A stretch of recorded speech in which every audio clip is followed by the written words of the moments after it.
My husband's family insulted my mother right to her face at my own anniversary party, in front of all our wealthy guests.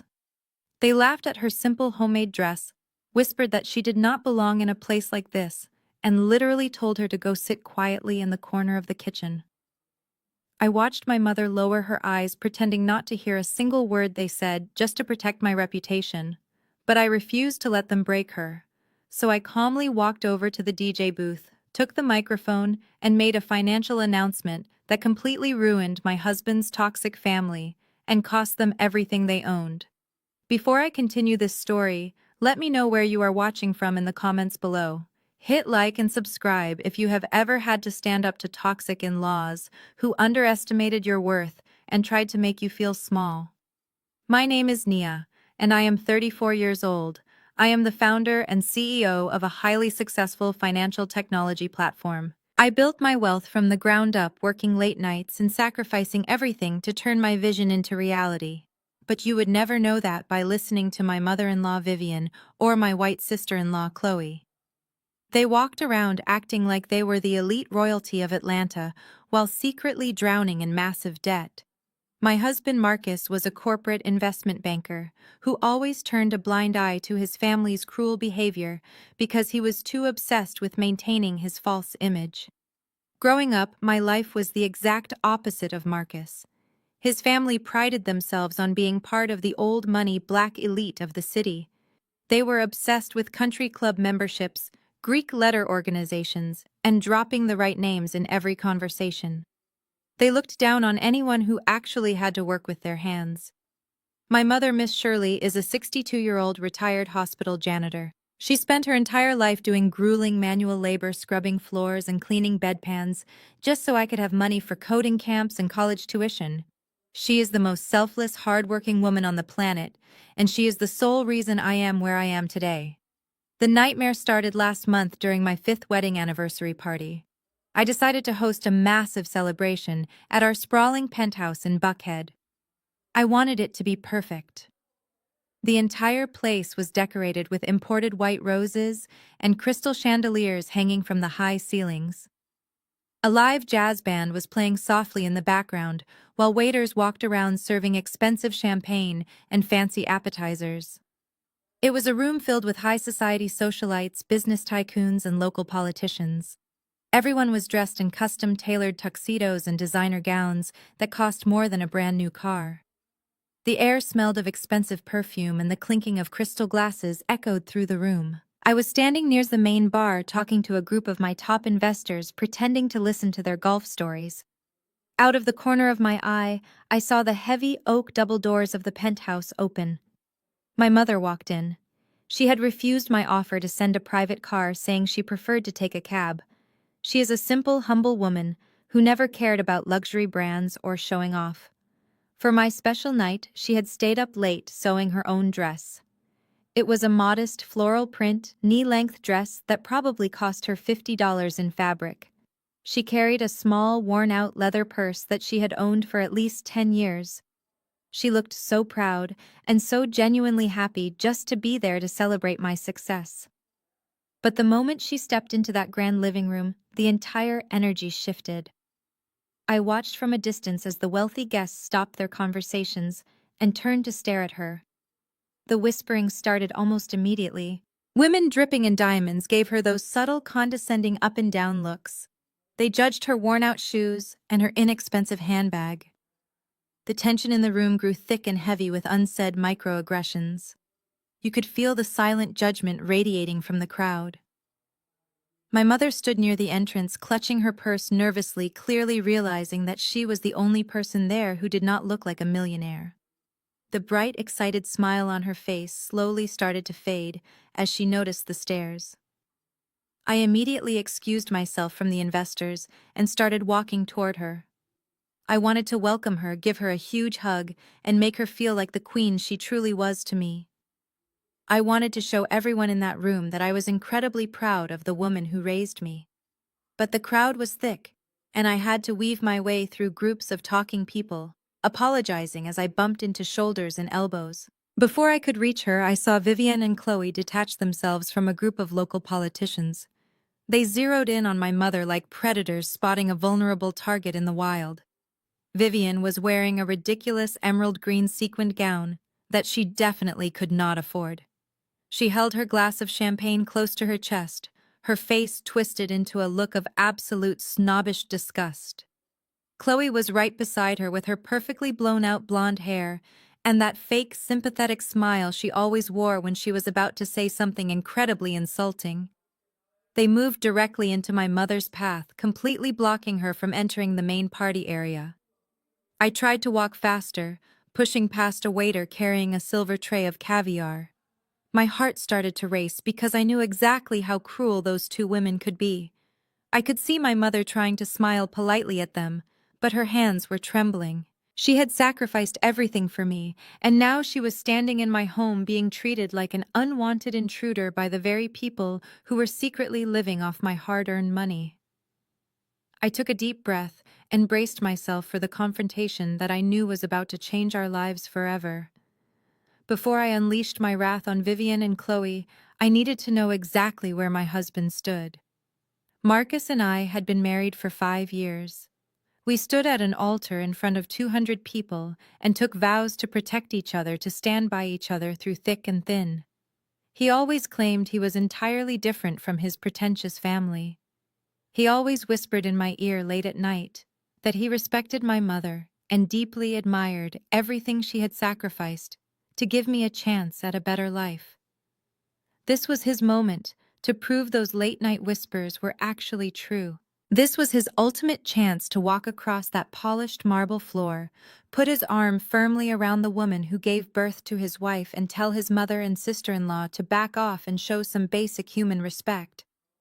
I slowly turned my head, scanning the crowded, brilliantly lit ballroom, until my eyes locked onto his tall figure. He was standing near the towering champagne pyramid, holding a crystal glass halfway to his mouth. He looked like the picture-perfect image of success, wearing a custom-tailored velvet tuxedo that I had secretly paid for. He was surrounded by 3 senior partners from his investment banking firm. These were men he constantly tried to impress, men he desperately wanted to invite him to their exclusive weekend golf retreats. Our eyes met across the room. The distance between us was maybe 20 feet, but it suddenly felt like a massive, uncrossable canyon. I know he saw me. I know he clearly saw the tears shimmering in my mother's eyes, and he definitely saw the vicious, arrogant smirks plastered across the faces of his mother and Chloe. For one brief, agonizing second, the bustling noise of the anniversary party completely vanished from my mind. The jazz music, the clinking glasses, the polite elite chatter all faded into absolute silence. It was just me staring directly at the man I loved, waiting for him to drop his expensive drink, excuse himself from his colleagues, and rush to my side. I gave him a look that pleaded with him to do the right thing. I silently begged him to step up and be the strong, protective man I thought I had married. But Marcus did not move a single inch toward me. Instead, I watched as a flash of profound, intense embarrassment washed over his perfectly groomed face. He did not look embarrassed by his family's cruel, toxic behavior. He looked embarrassed by my mother. He looked embarrassed that the sweet, humble woman in the handmade $50 dress was standing in the middle of his high society networking event, dragging down his carefully constructed elite aesthetic. I could see the panic in his eyes as he realized the senior partners might notice the commotion and associate him with the poor black woman being publicly humiliated. Then he did the absolute unforgivable. He broke eye contact with me. He deliberately turned his back to us, shifting his body weight to fully face the senior partners. I watched his shoulders shake as he let out a loud, booming laugh at whatever joke one of the older men had just told. He took a long, slow sip of his champagne, completely erasing us from his reality. He actively chose his precious social climbing over my mother's basic human dignity. He chose his fragile ego over his own wife's breaking heart. That deliberate turn of his back hit me harder than a physical punch to the stomach. It felt like the solid floor had suddenly dropped out from underneath my expensive heels. My breath caught sharply in my throat, and a cold, hollow sensation spread rapidly through my chest, freezing the blood in my veins. For 5 entire years, I had convinced myself that Marcus was simply a helpless victim of his toxic family dynamic. I had made endless, pathetic excuses for his passive behavior. I told myself he was just trying to keep the peace to avoid unnecessary drama. I told myself he secretly hated their snobbish behavior, but just did not know how to firmly stand up to them. But seeing him laugh with those arrogant bankers, while my mother stood there trembling in shame, completely shattered every illusion I had ever held about my marriage. He was not a victim at all. He was a willing, enthusiastic participant. He was a weak, pathetic coward who valued the conditional approval of old money snobs over the heart of the woman who financed his entire lavish lifestyle. Every time he told me he loved me, every time he kissed my forehead and told me we were an unstoppable team, it was all a perfectly executed manipulation. He loved what my money could buy him, but he was fundamentally ashamed of where I came from. The pain of the sister-in-law rivalry, the sharp sting of Vivian and her constant daily microaggressions, all of that instantly faded into the background. This was no longer just a story about dealing with toxic in-laws. This was a massive, catastrophic marital fracture. The foundation of our entire life together cracked right down the middle and crumbled into dust in that exact moment. My mother squeezed my hand again, softly urging me to just let it go and walk away, but my mind was spinning with a terrifying, brilliant new clarity. I could easily destroy Vivian and Chloe right then and there in front of everyone. But Marcus was the ultimate betrayal. He was the enemy sleeping comfortably in my bed. I needed to look him in the eye completely away from his little audience of bankers. I needed to hear the pathetic, cowardly excuses fall directly from his own lips before I burned his entire fake world to the ground. I gently let go of my mother's hand and told her to wait for me by the quiet garden doors. I turned away from the sneering, triumphant faces of my in-laws and began walking straight toward my husband. The time for being the quiet, supportive wife was officially over. I marched directly toward Marcus, my high heels hitting the floor with dangerous precision. As I approached his little circle of bankers, he caught my eye and his smile instantly tightened. Before he could turn away again or pretend he needed another drink, I reached out and clamped my hand firmly around his velvet sleeve. I did not care how it looked to his colleagues. I smiled a completely fake, tight-lipped smile at the senior partners, apologized for interrupting, and told them I needed to borrow my husband for a brief moment. Marcus tried to resist planting his feet, but my grip was like iron.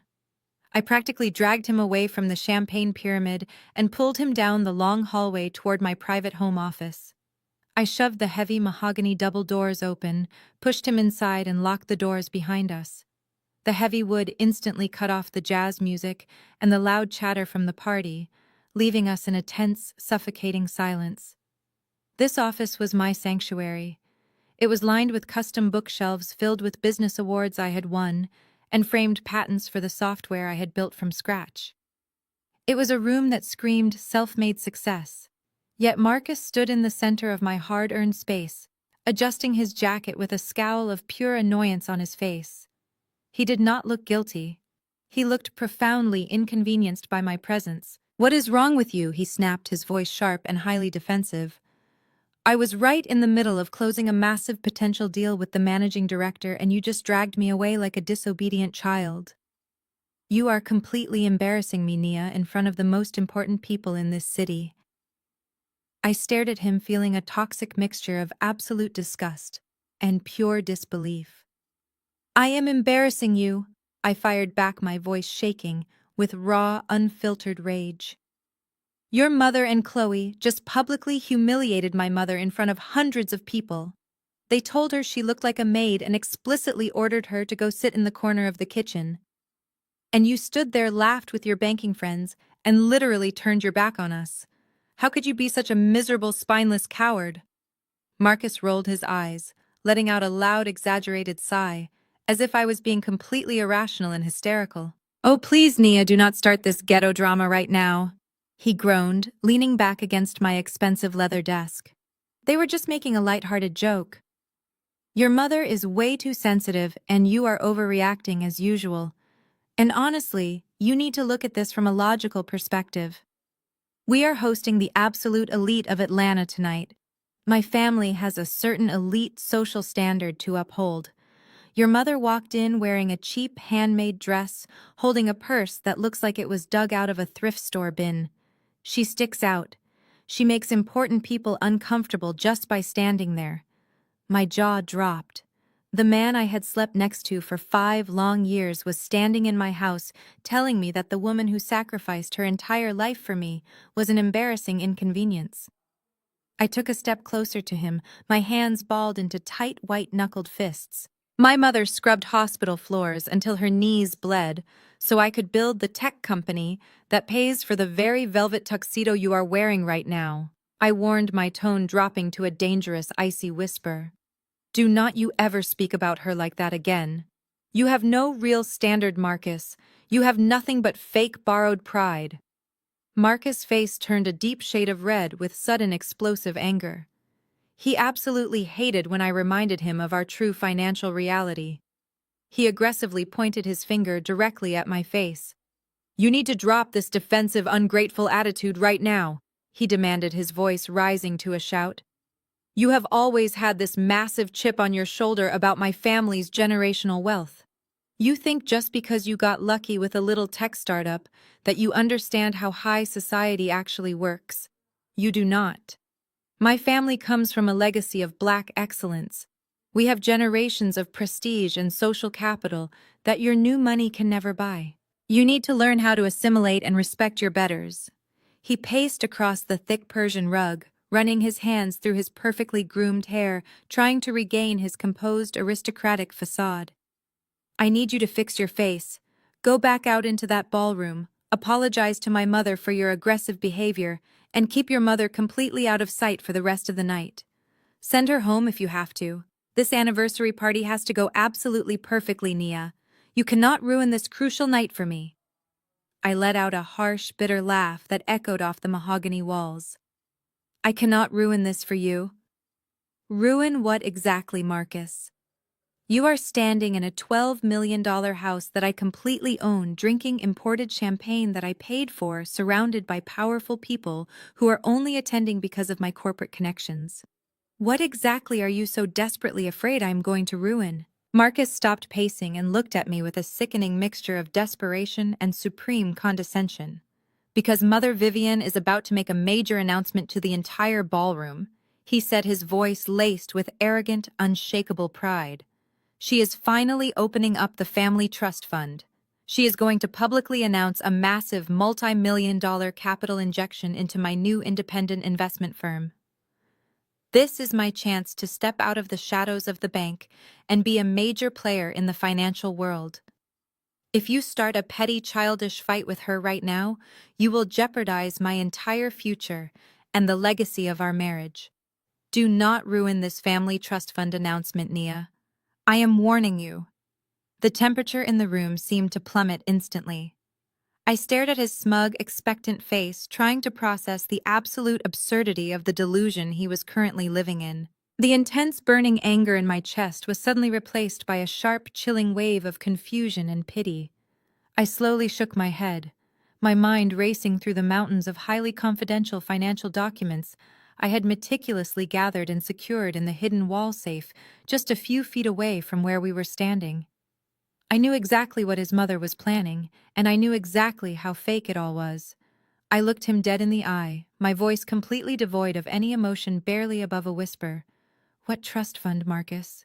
Your family is completely broke. Marcus stared at me as if I had suddenly started speaking a foreign language.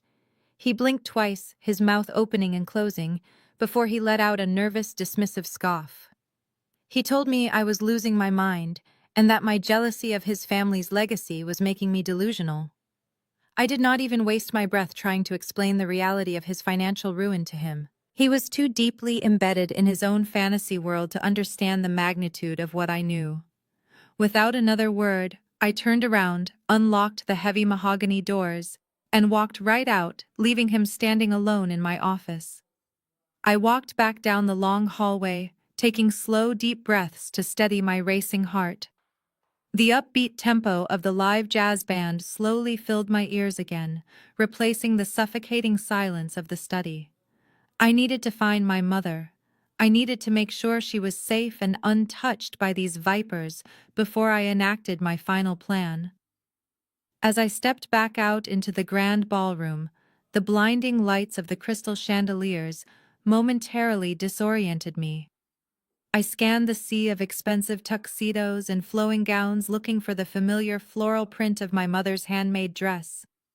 But before I could even take 5 steps into the main room, my path was abruptly cut off. Trey and Chloe stepped right in front of me, moving with perfectly synchronized malice. Trey was Marcus' older brother, and he was just as arrogant, but with half the intelligence. He was wearing a flashy maroon suit that screamed for attention, holding a glass of scotch with a smug expression permanently glued to his face. Chloe leaned against him, holding her champagne glass delicately, her blue eyes sparkling with toxic amusement. They had intentionally positioned themselves to trap me between a massive marble pillar and the bustling dessert table. "Well, look who finally decided to rejoin the civilized world," Chloe said, her voice dripping with fake sweetness.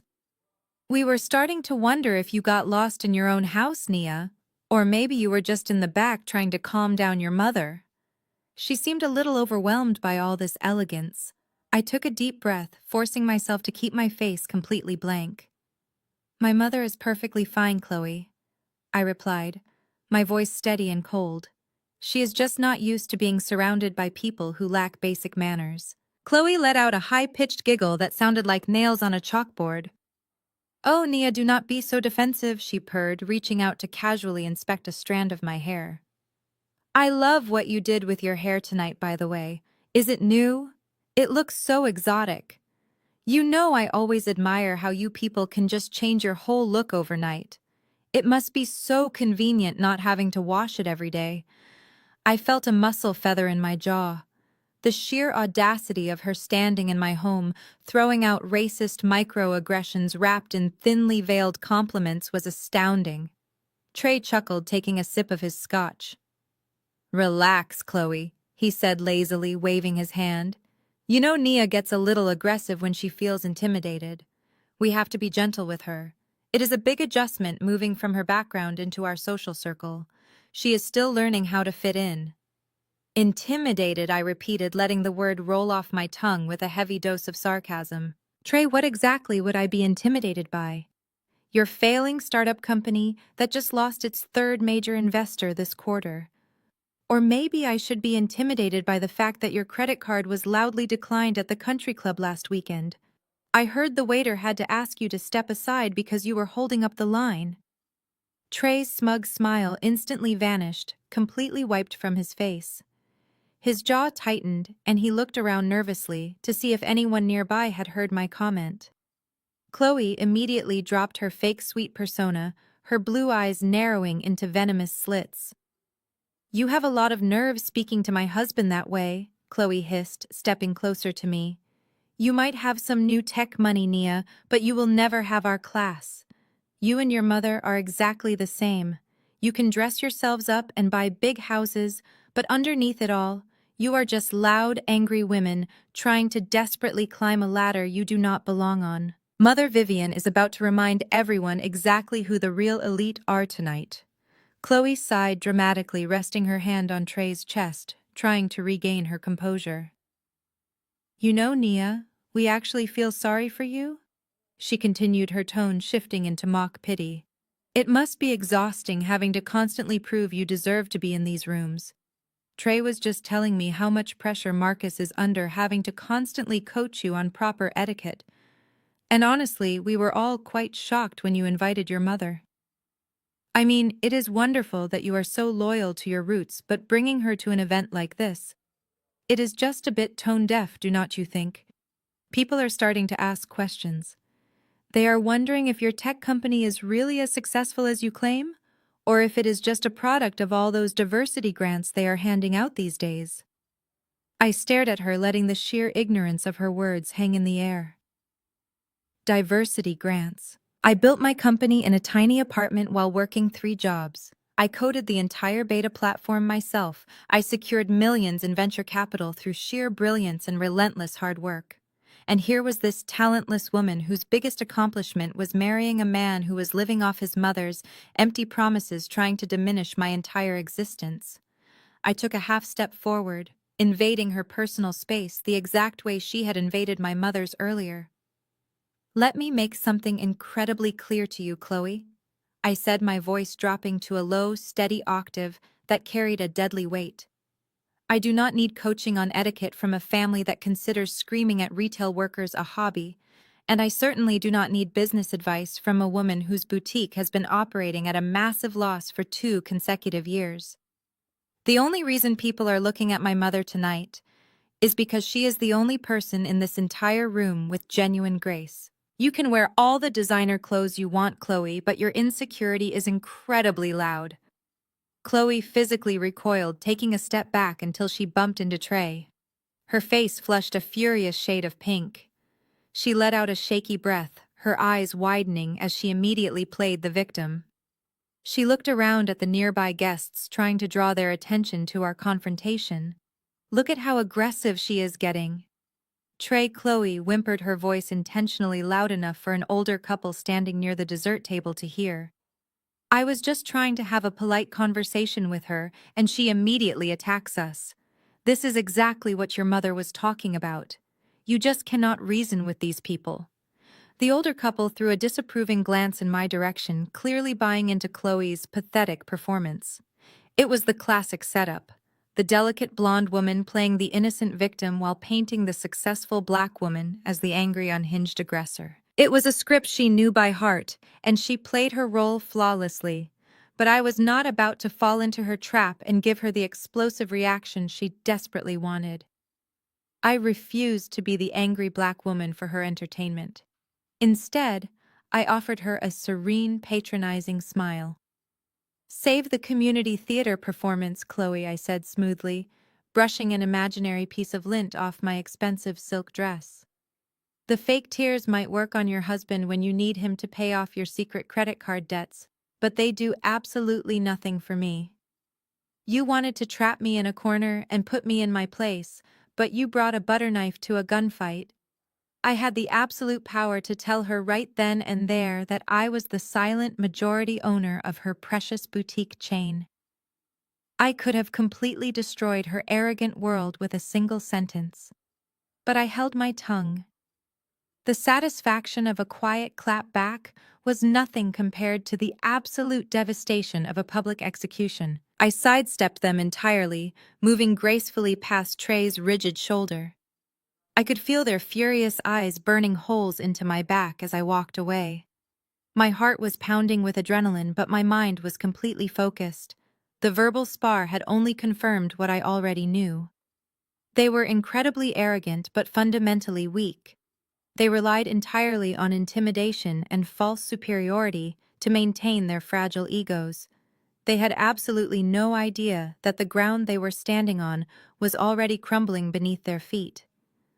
I left them standing by the marble pillar and continued my search through the crowded ballroom, desperate to find my mother before they could do any more damage. I finally spotted my mother standing near the massive floor-to-ceiling windows at the far end of the ballroom.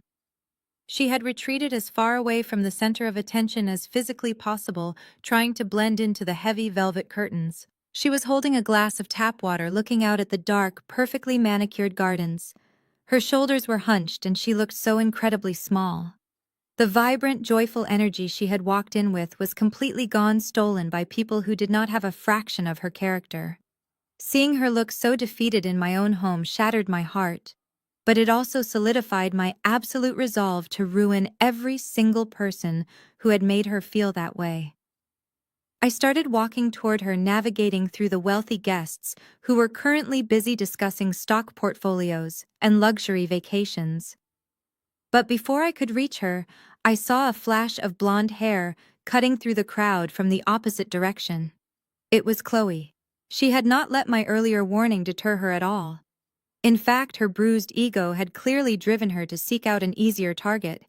She wanted to reassert her dominance, and she knew my mother was too polite to fight back. I quickened my pace, my heart hammering a frantic rhythm against my ribs. I noticed that Chloe was no longer holding her delicate glass of champagne. Instead, she was holding a massive crystal goblet, filled to the absolute brim with dark red Pinot Noir.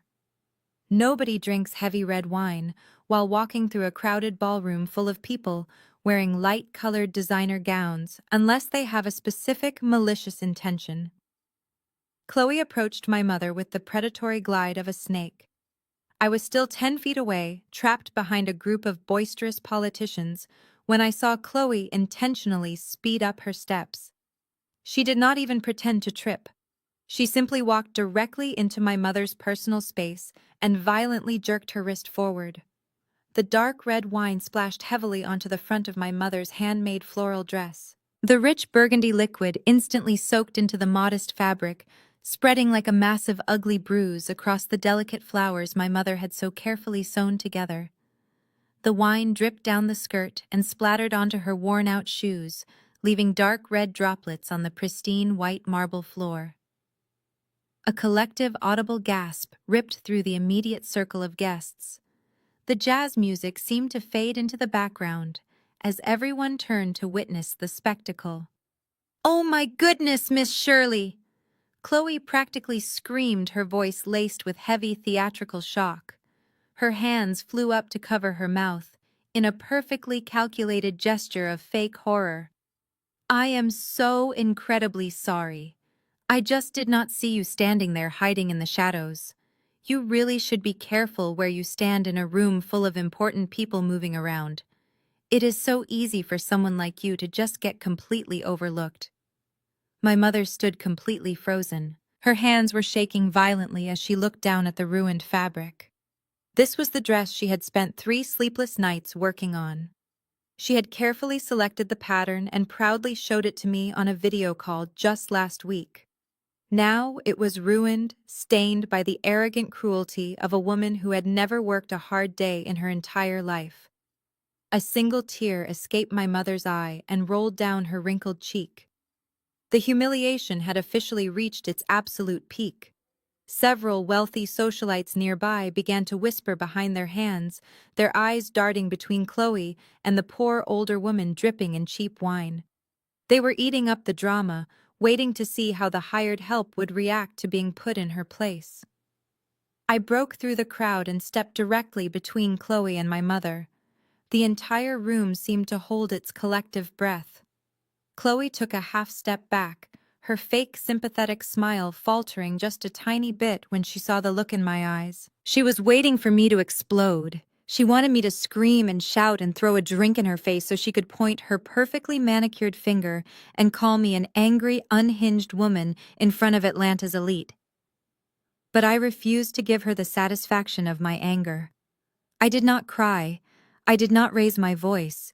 I was completely, utterly cold. I turned my back to Chloe, completely dismissing her existence. I reached into my small designer clutch and pulled out a pure silk monogrammed handkerchief. I knelt down right there in the middle of the grand ballroom, my expensive silk gown pooling on the wine-stained marble floor. I gently took the hem of my mother's ruined dress and began to dab the dark stains with my silk handkerchief. "Oh, Nia, do not ruin your beautiful clothes for me," my mother whispered, her voice cracking with shame. "Just let me go to the bathroom and clean it. Let me just go home." "You are not going anywhere, Mom," I said softly, looking up at her with a reassuring smile. "You look beautiful. A little spilled wine cannot ruin the masterpiece you made." I slowly stood back up, holding the wine-stained silk handkerchief in my hand. I turned to face Chloe. She was standing there looking incredibly smug, clearly proud of her little destructive stunt. She thought she had won the psychological war. "Accidents happen," Nia, Chloe said, offering a sickeningly sweet pout. "I will gladly pay to have it dry cleaned. Just send the bill to my assistant. I am sure it will only cost a few dollars to fix that cheap material anyway." I took a slow, deliberate step toward her. The surrounding guests leaned in slightly, eager to hear my response. You do not need to worry about paying for the dry cleaning, Chloe, I said, my voice smooth and dangerously calm. It carried perfectly across the quieted circle of guests. Besides, I am not entirely sure your personal credit card could handle even a $5 dry cleaning bill right now. Chloe's smug smile froze. Her perfectly arched eyebrows twitched, and her pale skin seemed to lose a fraction of its color. "Excuse me," she stammered, trying to maintain her arrogant posture. I tilted my head, feigning a look of genuine sympathy. "I am just saying you really need to be more careful with your finances, Chloe. It is funny how clumsy you get when you drink. Almost as clumsy as you were last Tuesday at the Chanel boutique in Phipps Plaza." Chloe's eyes widened in sheer panic. The color completely drained from her face, leaving her looking like a terrified ghost. She opened her mouth to speak, but no sound came out. I took another step closer, ensuring the wealthy women standing nearby could hear every single devastating word. "You know it was incredibly embarrassing for everyone involved." I continued, my tone conversational but razor-sharp.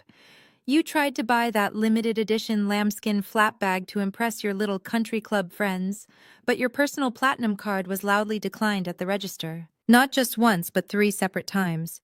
The cashier actually had to ask you to step aside because you were holding up a line of women who could actually afford to shop there. You begged them to run it a 4th time, claiming it was a bank error, but we both know your accounts are completely maxed out." A loud collective murmur rippled through the crowd. In this specific circle of high society, having your credit card declined at a luxury boutique was the ultimate cardinal sin. It was a clear, undeniable sign that you were faking your wealth. The wealthy socialites who had been judging my mother just moments ago were now staring at Chloe with absolute, unfiltered disgust. "You are a liar," Chloe hissed, her voice trembling violently as she looked around at the judging faces. Her fake sweet persona had completely shattered.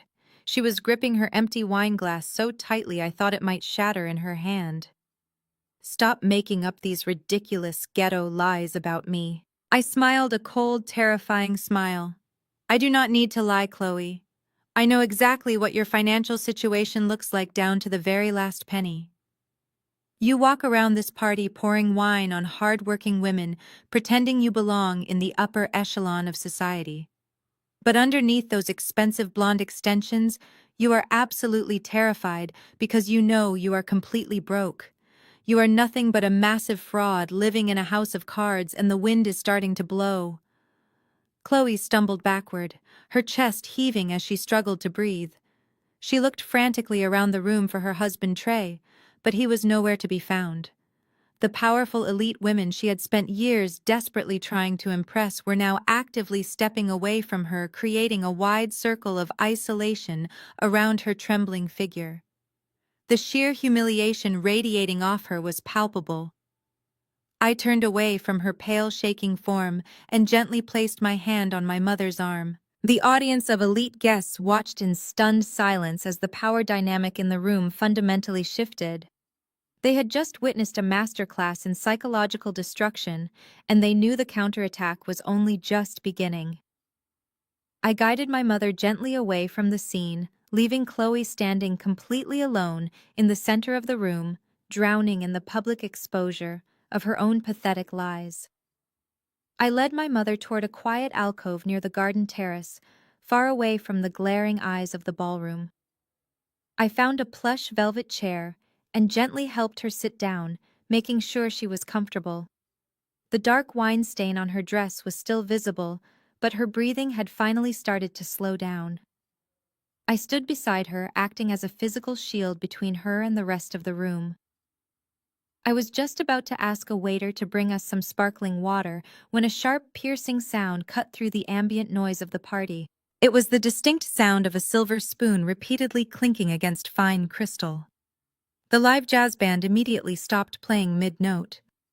The low hum of networking and social chatter faded into complete silence as hundreds of heads turned simultaneously toward the center of the room. I looked over my shoulder and saw my mother-in-law, Vivian, standing at the very top of the grand marble staircase that led down into the ballroom. She had perfectly positioned herself so that the massive crystal chandelier hung directly above her acting like a theatrical spotlight. She held her champagne glass high, a sickeningly regal smile plastered across her face. She looked exactly like a woman who believed she was the absolute reigning queen of Atlanta high society. This was her element. This was the exact type of grand performative moment she lived for. Ladies and gentlemen, Vivian began, her voice projecting loudly across the massive room, echoing off the high ceilings. If I could please have your attention for just a few moments. We have gathered here tonight to celebrate a very special milestone. I felt my jaw clench so tightly my teeth began to ache. We were not gathered here because of her. We were gathered here because I had spent a small fortune organizing catering and decorating this entire event. I had personally curated the guest list, ensuring that the most powerful venture capitalists and tech innovators in the city were present. I had paid for the expensive imported flowers, the premium open bar, and the live entertainment. But listening to Vivian speak, you would think she was the sole benefactor and gracious host of the entire evening. As I look out at all of your beautiful faces tonight, I am reminded of the incredible legacy of Black excellence that runs through the very veins of our family. She continued gracefully, descending the first few steps of the staircase. For generations, our family has stood as a pillar of strength, sophistication, and unyielding success in this great city. We are the descendants of highly educated pioneers. We are the proud products of elite private academies, prestigious historically Black colleges, and exclusive social organizations. We know what it means to uphold a standard of pure, absolute excellence. I watched her perform this ridiculous monologue with a mixture of absolute disgust and sheer fascination. She was putting on an absolute masterclass in bougie culture, dropping every single buzzword she could think of to remind the wealthy guests that she supposedly belonged to the old money elite. She talked about their history of summering in exclusive enclaves and attending high society cotillions. She painted a vivid picture of a family dripping in generational wealth and unmatched social pedigree. But I knew the ugly truth. I knew that beneath that emerald green sequined gown and all that arrogant posturing was a woman who was absolutely drowning in a sea of unpaid bills. I knew she had secretly taken out a third mortgage on her home before it was finally foreclosed on by the bank. I knew she had literally begged Marcus for money just to keep her luxury car from being repossessed last month. I had seen the desperate text messages and the past due collection notices. But standing on those marble stairs, she played the role of the wealthy matriarch so convincingly that even I would have believed her if I did not have her actual bank statements locked safely in my wall safe. And tonight, Vivian proclaimed, pausing dramatically halfway down the staircase, "We are here to celebrate the shining crown jewel of our family legacy, my wonderful, brilliant son Marcus." The crowd erupted into polite applause. Marcus stepped out from his group of banking friends, walking toward the bottom of the staircase with a smug, arrogant grin on his face. He buttoned his custom velvet jacket and looked up at his mother, soaking in the public validation he so desperately craved. He played the part of the humble, successful businessman, bowing his head slightly as the guests clapped for him. Vivian beamed at him, her eyes shining with fake tears of pride. "Marcus, you have always been destined for absolute greatness," she said, her voice thick with exaggerated emotion. "From the time you were a little boy, I knew you were going to move mountains. And look at what you have built. Look at this magnificent home. Look at the incredible life you have created through your tireless work ethic and your brilliant financial mind. You are the absolute definition of a self-made titan." My blood ran completely cold. I stood in the alcove staring at them in absolute disbelief. Look at what he had built. He did not build a single square inch of this mansion. My software company paid the massive down payment. I worked 80-hour weeks writing code and pitching to investors while he was out playing golf with his fraternity brothers. My successful tech patents paid the massive monthly mortgage. I picked out the imported Italian marble for the floors. I negotiated the landscaping contracts. Marcus had barely contributed enough to cover the monthly utility bills, but Vivian was standing in front of the most powerful people in the city, giving him the entire credit for my exhaustive labor. She did not mention my name once. She did not acknowledge me as his wife, his partner, or the actual owner of the massive estate they were currently standing in. I was completely erased from the narrative of my own life. To her, I was nothing more than an invisible wallet secretly financing their elaborate delusions of grandeur. The sheer audacity was so massive it was almost paralyzing. I looked around the room at the investors and politicians who actually knew the truth. The people who had actually done business with me knew that I was the powerhouse behind the wealth. I could see my lead venture capitalist exchanging a confused, uncomfortable glance with one of my board members. They knew Marcus was just a mid-level banker riding on the coattails of my massive success. But Vivian was too wrapped up in her own narcissistic fantasy to notice the shifting dynamics in the crowd. She reached the bottom of the stairs, and Marcus took her hand, kissing her cheek for the audience. She turned back to face the crowd, raising her glass even higher.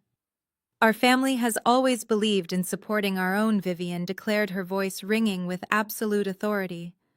"We believe in taking the wealth that our ancestors worked so hard to accumulate and passing it down to the next generation of leaders. Marcus has proven himself to be a brilliant financial mind at the bank, but it is time for him to spread his wings and build his own empire." I saw Trey standing near the bar, nodding enthusiastically, his earlier embarrassment completely forgotten as he rode his mother's wave of arrogance. Even Chloe had managed to crawl out of her corner of shame, plastering that fake smile back on her face as she watched the spectacle unfold. They were all rallying behind the matriarch, desperate to cling to the illusion of power she was projecting to the room. My mother squeezed my hand, her eyes wide with worry. She could hear the complete erasure of my existence in Vivienne's speech, and I knew it was breaking her heart all over again. But I just smiled down at her, squeezing her hand back reassuringly. I was not upset, I was actually thrilled. Vivienne was digging her own grave deeper with every single arrogant word that fell from her lips. She was setting the stage perfectly for the ultimate public execution. "I want everyone to raise their glasses," Vivienne commanded, looking out over the sea of wealthy guests. "Tonight is not just an anniversary. Tonight marks the beginning of a massive new chapter for our family legacy. I have a very special financial announcement to make regarding the future of our family wealth, and I want all of you to be the first to hear it." I let go of my mother's hand and took a slow, deliberate step out of the alcove. The time for standing in the shadows was officially over. It was time to let her drop the final piece of the trap before I burned their entire fake empire to the ground. I moved silently through the crowd, my expensive silk dress brushing against the tailored suits of the investors I had personally invited. I stopped a few feet away from the grand staircase, perfectly blending into the sea of guests. I crossed my arms and watched Vivian command the room. She was practically glowing with narcissistic delight, feeding off the undivided attention of Atlanta's most powerful people.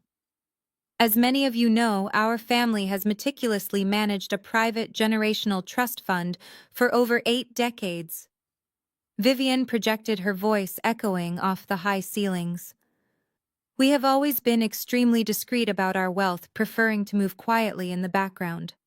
But today, in honor of Marcus and his incredible achievements, we have decided to unlock a significant portion of that historical endowment." She paused dramatically, letting the suspense build in the room.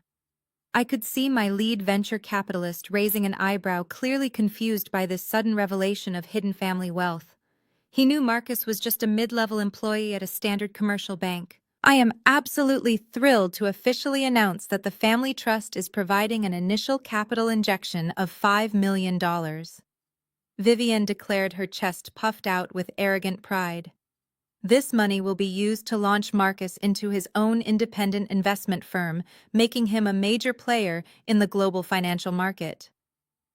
A wave of impressed murmurs washed over the crowd. People began to clap politely, raising their champagne glasses toward Marcus. Marcus stood at the bottom of the stairs, bowing his head in fake humility. He looked so incredibly triumphant. He was fully leaning into the delusion, completely ignoring the fact that his mother did not even have $500 in her checking account. She was drowning in credit card debt and constantly dodging calls from aggressive collection agencies, but here she was publicly promising $5 million out of thin air. The sheer magnitude of the lie was breathtaking. And that is not all, Vivian continued, holding up her hand to quiet the applause. To serve as the official corporate headquarters for this new financial empire, we are utilizing our most prized ancestral asset. At her exact cue, Trey stepped forward from the bar area. He was carrying a massive, beautifully framed photograph, and he proudly placed it on a wooden easel positioned right next to the grand staircase.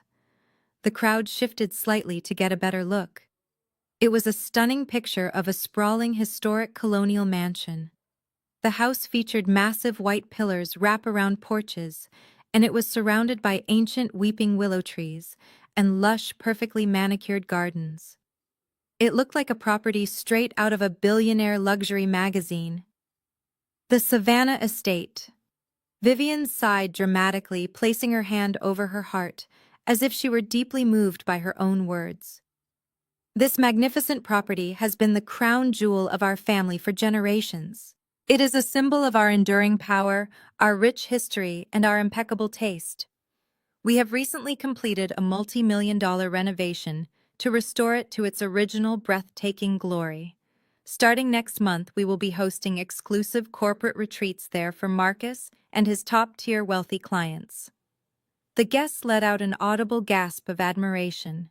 Several prominent local politicians nodded in deep respect. But Vivian was not finished. She had one more calculated move to make. She wanted to use this moment of absolute perceived power to completely crush the one person she viewed as a threat to her social dominance. Vivian paused, her gaze slowly sweeping over the crowded ballroom until her eyes locked directly onto the quiet alcove near the garden terrace. She stared straight at my mother. Vivian's fake smile sharpened into a cruel, mocking sneer. "You see, building true, lasting wealth requires a certain elite pedigree," Vivian said, her voice dripping with heavy condescension. "It requires proper breeding and an innate understanding of how high society functions. It is not something you can just stumble into by pure luck, and it is certainly not something you can achieve by scrubbing hospital floors or doing dirty manual labor for minimum wage." The air in the room suddenly grew very thin.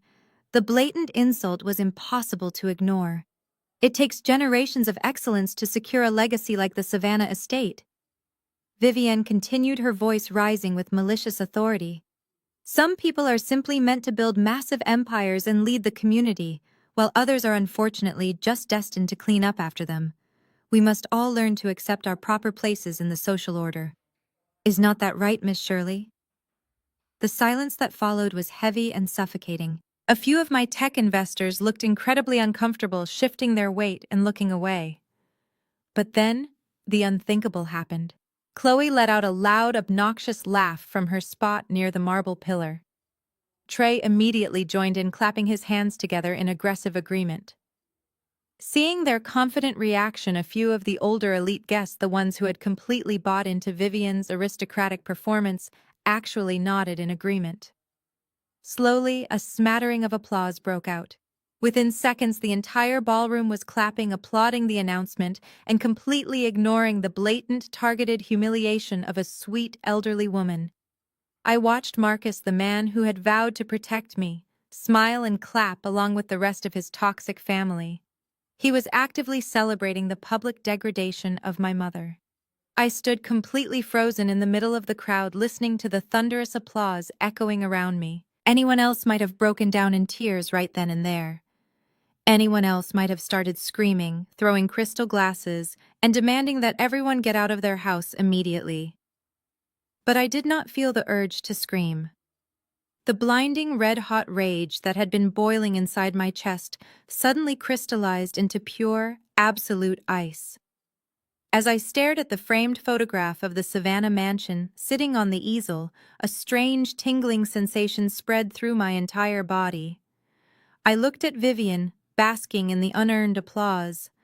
I looked at Marcus, puffing out his chest with fake pride, And then I looked back at the picture of the house, the historic Savannah estate, the absolute crown jewel of their fake generational wealth. They were currently standing in front of 200 of the wealthiest people in Atlanta, bragging about a massive family trust fund that simply did not exist. But the most hilarious part of Vivian's entire speech, the part that proved she was completely detached from reality, was her grand claim about the Savannah mansion.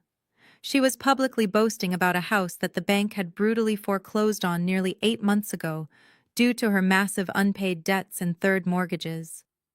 And the absolute best part, the part that made my blood run completely cold with glorious anticipation, was the fact that my private real estate holding company was the anonymous buyer who had purchased the property directly from the bank.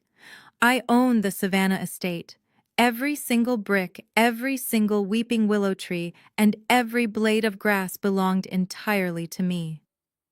As the applause continued to wash over the ballroom, I slowly crossed my arms over my chest, and a slow, dark smirk spread across my face.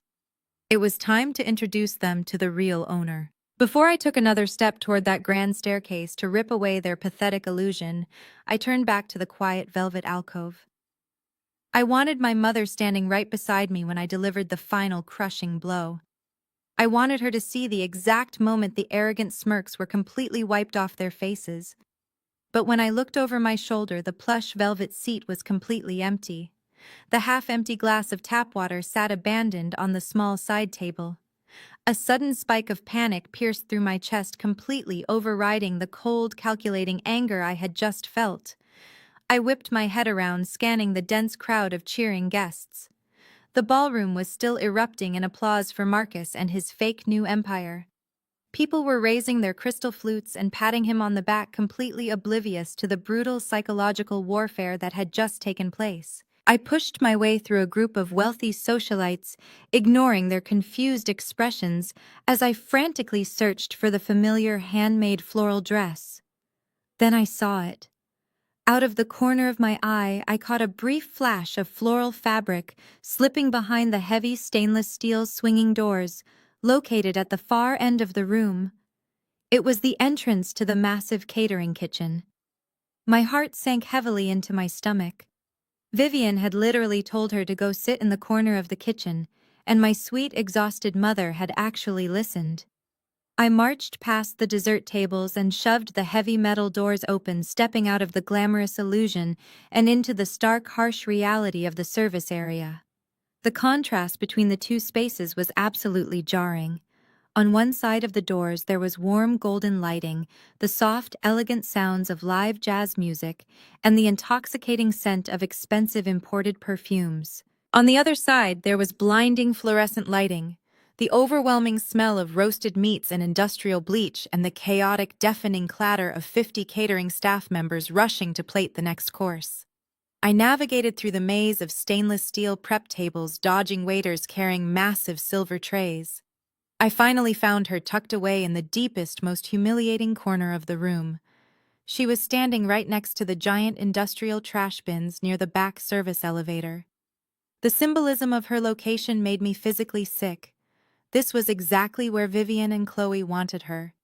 Hidden away in the garbage, completely erased from the beautiful world she had sacrificed her entire life to help me enter. My mother was holding her old, cracked smartphone, her trembling fingers clumsily tapping on the bright screen. The massive red wine stain from Chloe's little stunt had dried into a stiff, dark crust across the front of her dress. She looked incredibly fragile, her shoulders completely slumped forward in absolute defeat. Silent tears were streaming down her wrinkled cheeks, dropping onto the glowing screen of her phone. "Mom!" I called out, my voice cracking despite my best efforts to stay strong. She jumped, slightly startled by my voice. She quickly reached up to wipe her wet cheeks with the back of her hand, trying to force a brave smile that completely failed to reach her eyes. "Naya. Baby, you should not be back here," she whispered, her voice thick with unshed tears. "Your dress is going to get dirty. Go back out to your guests. I am just calling a car to take me home."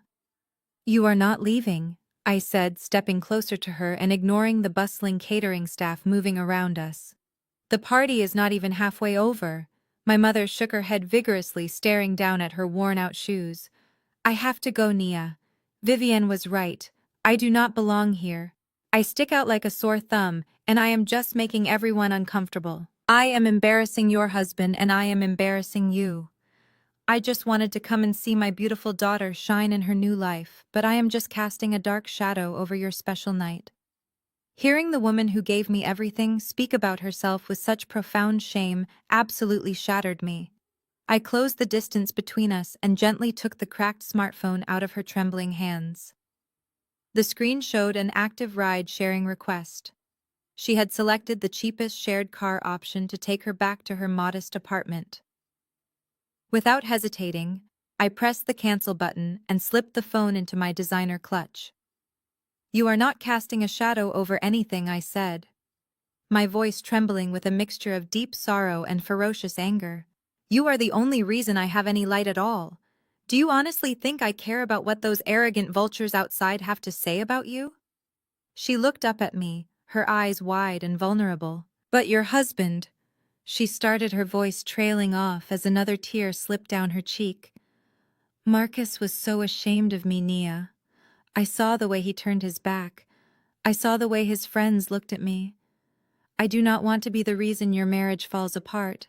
I can just slip out the back service elevator and nobody will even notice I am gone.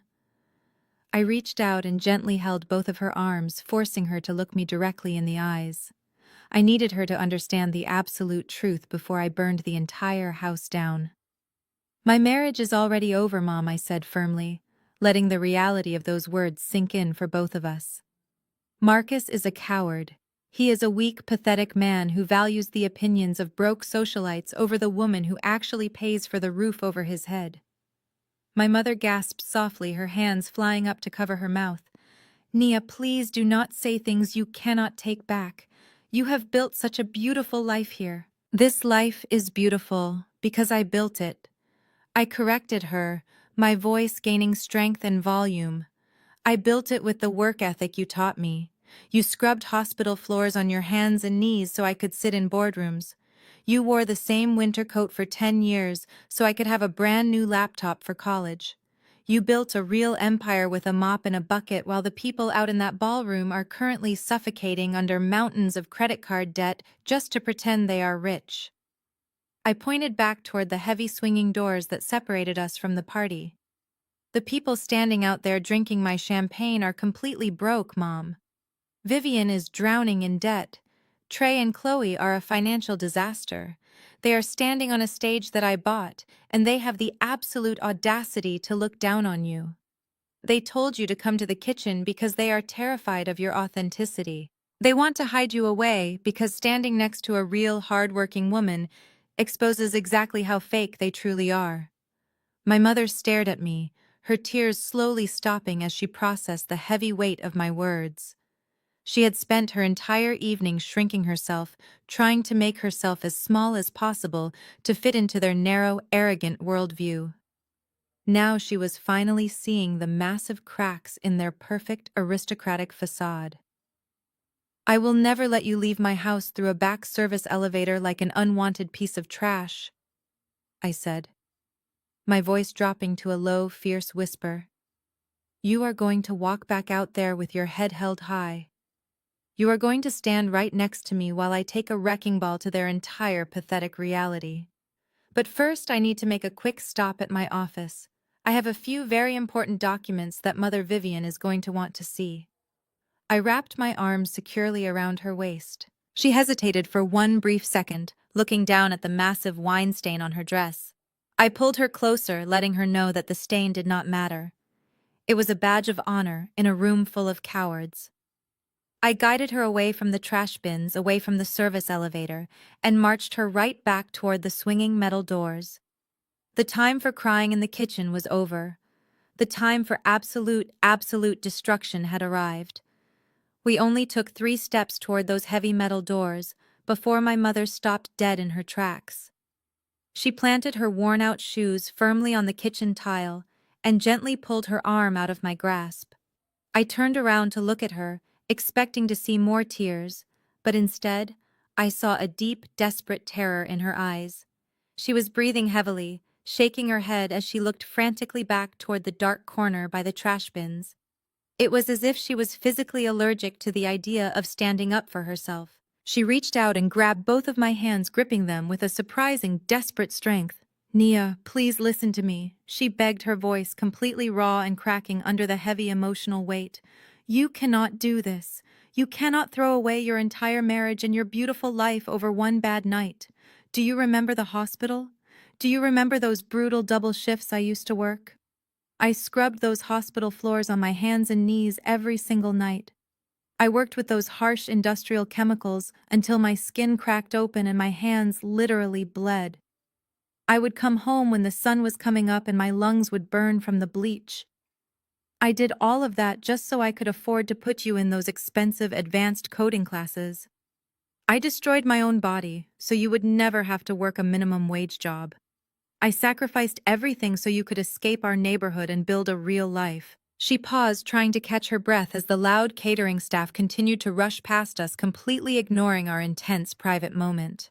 I looked down at her hands holding mine.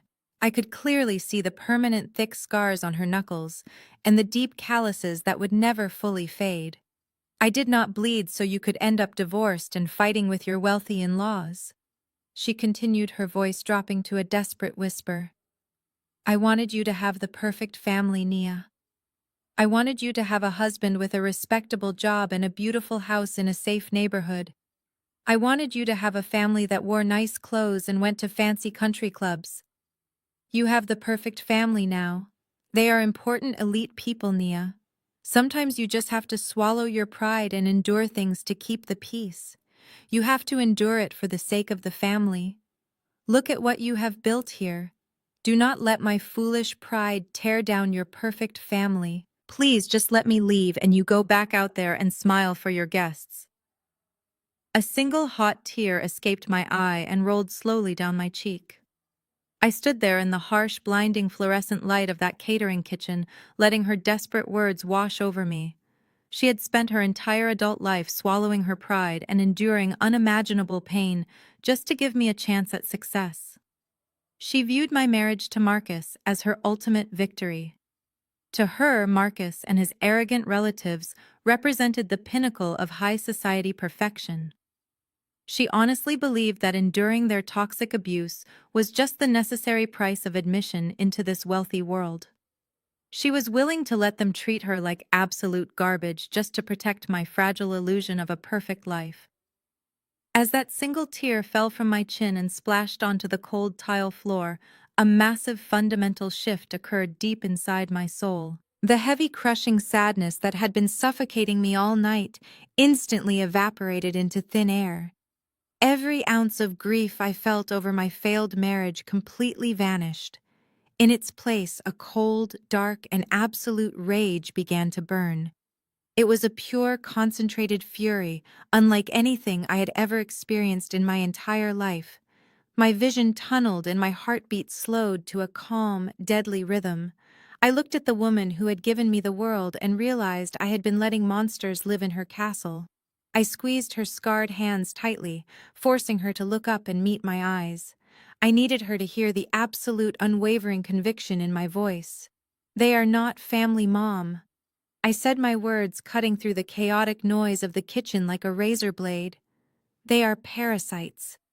My mother blinked in shock, her mouth opening slightly, but I did not let her interrupt. I stepped closer to her, lowering my voice into a fierce, steady octave. "A real family protects you," I explained firmly. "A real family uplifts you and celebrates your existence. What Marcus and Vivian and Chloe are doing is not family.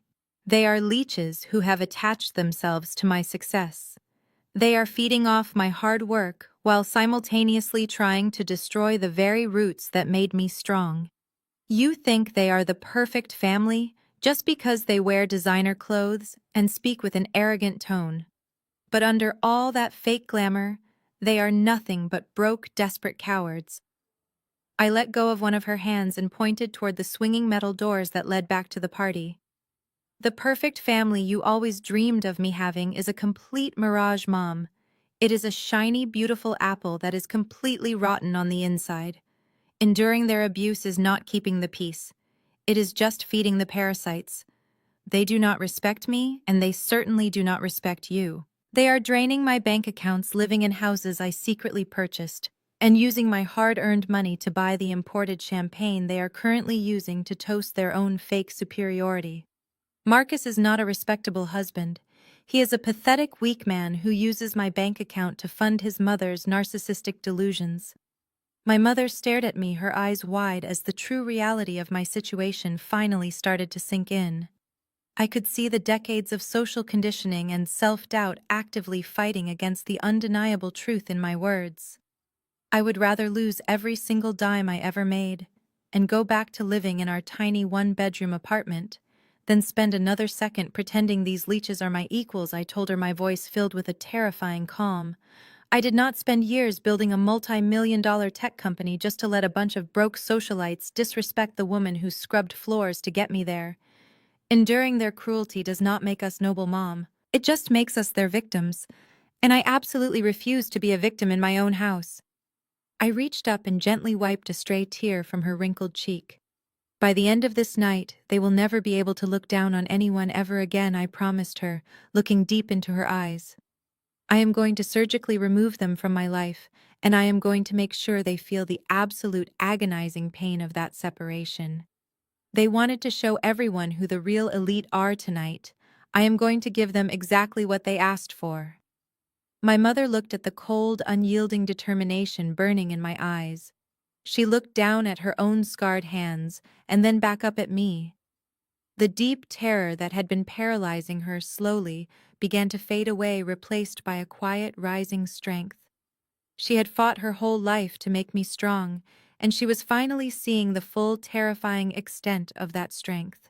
She nodded slowly, standing a little taller despite the ruined, wine-stained dress she was wearing. She tightened her grip on my hand, signaling that she was finally ready to stop running. I turned back toward the heavy metal doors, my mind completely focused on the execution of my plan. The awakening was complete. The quiet, obedient wife they thought they could manipulate was officially dead. We pushed through the swinging stainless steel doors together, leaving the kitchen behind us forever. We bypassed the crowded ballroom and headed straight down the long, silent hallway toward my private office. I needed to open my secure wall safe and gather the heavy financial ammunition I needed to end their fake aristocratic reign once and for all. We walked side by side down the long carpeted hallway, leaving the deafening noise of the catering kitchen far behind us. The heavy bass of the jazz band and the obnoxious laughter of the party guests grew fainter with every step we took. My mother leaned on my arm, her breathing finally slowing down to a normal, steady rhythm. The walk to my private study felt completely different this time. When I dragged Marcus down this exact same hallway earlier tonight, I was a desperate, heartbroken wife begging for a scrap of loyalty. Now, walking with the woman who actually deserved my loyalty, I was a commanding general preparing for absolute corporate warfare. I did not feel an ounce of sadness. I only felt a terrifying, crystal-clear focus. We reached the end of the corridor, and I pushed open the heavy mahogany double doors. I guided my mother inside and firmly shut the doors behind us, turning the brass deadbolt with a loud, definitive click. The chaotic energy of the anniversary party was instantly sealed outside. The study was bathed in the soft, warm glow of a single brass desk lamp. My mother stood near the entrance, looking around the room with a sense of quiet awe. She had only been in this specific room a handful of times, because Marcus always complained when her shoes touched his precious imported Persian rug. But this was not his room. It was mine. The walls were lined with custom-built oak bookshelves displaying the dozens of industry awards I had won over the years. Framed patents for my financial software algorithms hung proudly above the leather sofa. This room was a monument to the blood, sweat, and tears that both my mother and I had poured into my future. I watched her gently run her scarred fingers over the polished mahogany edge of my desk. For the first time all night, she actually looked safe. She looked protected. "Sit down, Mom," I told her softly, pointing to the plush leather armchair in the corner. You are going to want to be comfortable when I show you exactly how broke your perfect elite family actually is. She slowly lowered herself into the chair, her eyes tracking my every movement. I walked past my massive desk and approached the floor-to-ceiling bookshelf covering the far wall. I reached up and carefully removed a heavy leather-bound copy of a business biography. Behind the book, perfectly flush with the dark wood paneling, was a small, sleek biometric scanner. I pressed my right thumb against the glowing blue glass. The machine beeped softly, and a hidden motor whirred to life. A 2-foot section of the wooden bookshelf smoothly slid open, revealing a heavy steel wall safe seamlessly built into the foundation of the house. Marcus had absolutely no idea this safe even existed. He thought I kept all our important documents in his flimsy metal filing cabinet downstairs. He was incredibly arrogant, but he was never particularly observant. I quickly punched in the 6-digit passcode and pulled the heavy steel door open. Inside, resting on a velvet shelf, was a sleek black iPad Pro. It was not my primary work tablet. This specific device was entirely dedicated to one single highly confidential project. I had aptly named it Project Demolition. I pulled the cold metal tablet from the safe and walked back over to my desk, leaning against the edge so my mother could see the screen. I tapped the glass to wake it up, and the device instantly demanded a secondary facial recognition scan. As the screen unlocked, the camera angle of my life completely shifted. If someone were standing right behind me looking directly over my shoulder, they would see the absolute terrifying extent of my preparation. They would see that I had not just been a blind, trusting wife for the past 5 years. I had been quietly keeping score. For half a year, I had played the role of the oblivious, busy tech founder. I smiled at family dinners, I paid for expensive vacations, and I let Marcus believe he was a master manipulator. But every single night after he fell asleep confident in his own lies, I would come down to this exact office. I would lock the doors, brew a pot of black coffee, and run my proprietary financial tracking software to trace every single stolen dollar. It took months of meticulous digital forensic work to pierce through the endless layers of shell companies, offshore accounts, and fake legal entities Marcus had desperately tried to hide his theft behind. I opened the primary master file, and a massive, highly detailed cash flow chart immediately filled the bright screen. The graph was incredibly complex, but visually undeniable. Thick green lines representing my tech company revenue flowed generously into our joint checking accounts. But right below that were dozens of jagged red lines bleeding out like a massive arterial wound. I zoomed in on the screen, showing my mother the specific transaction histories.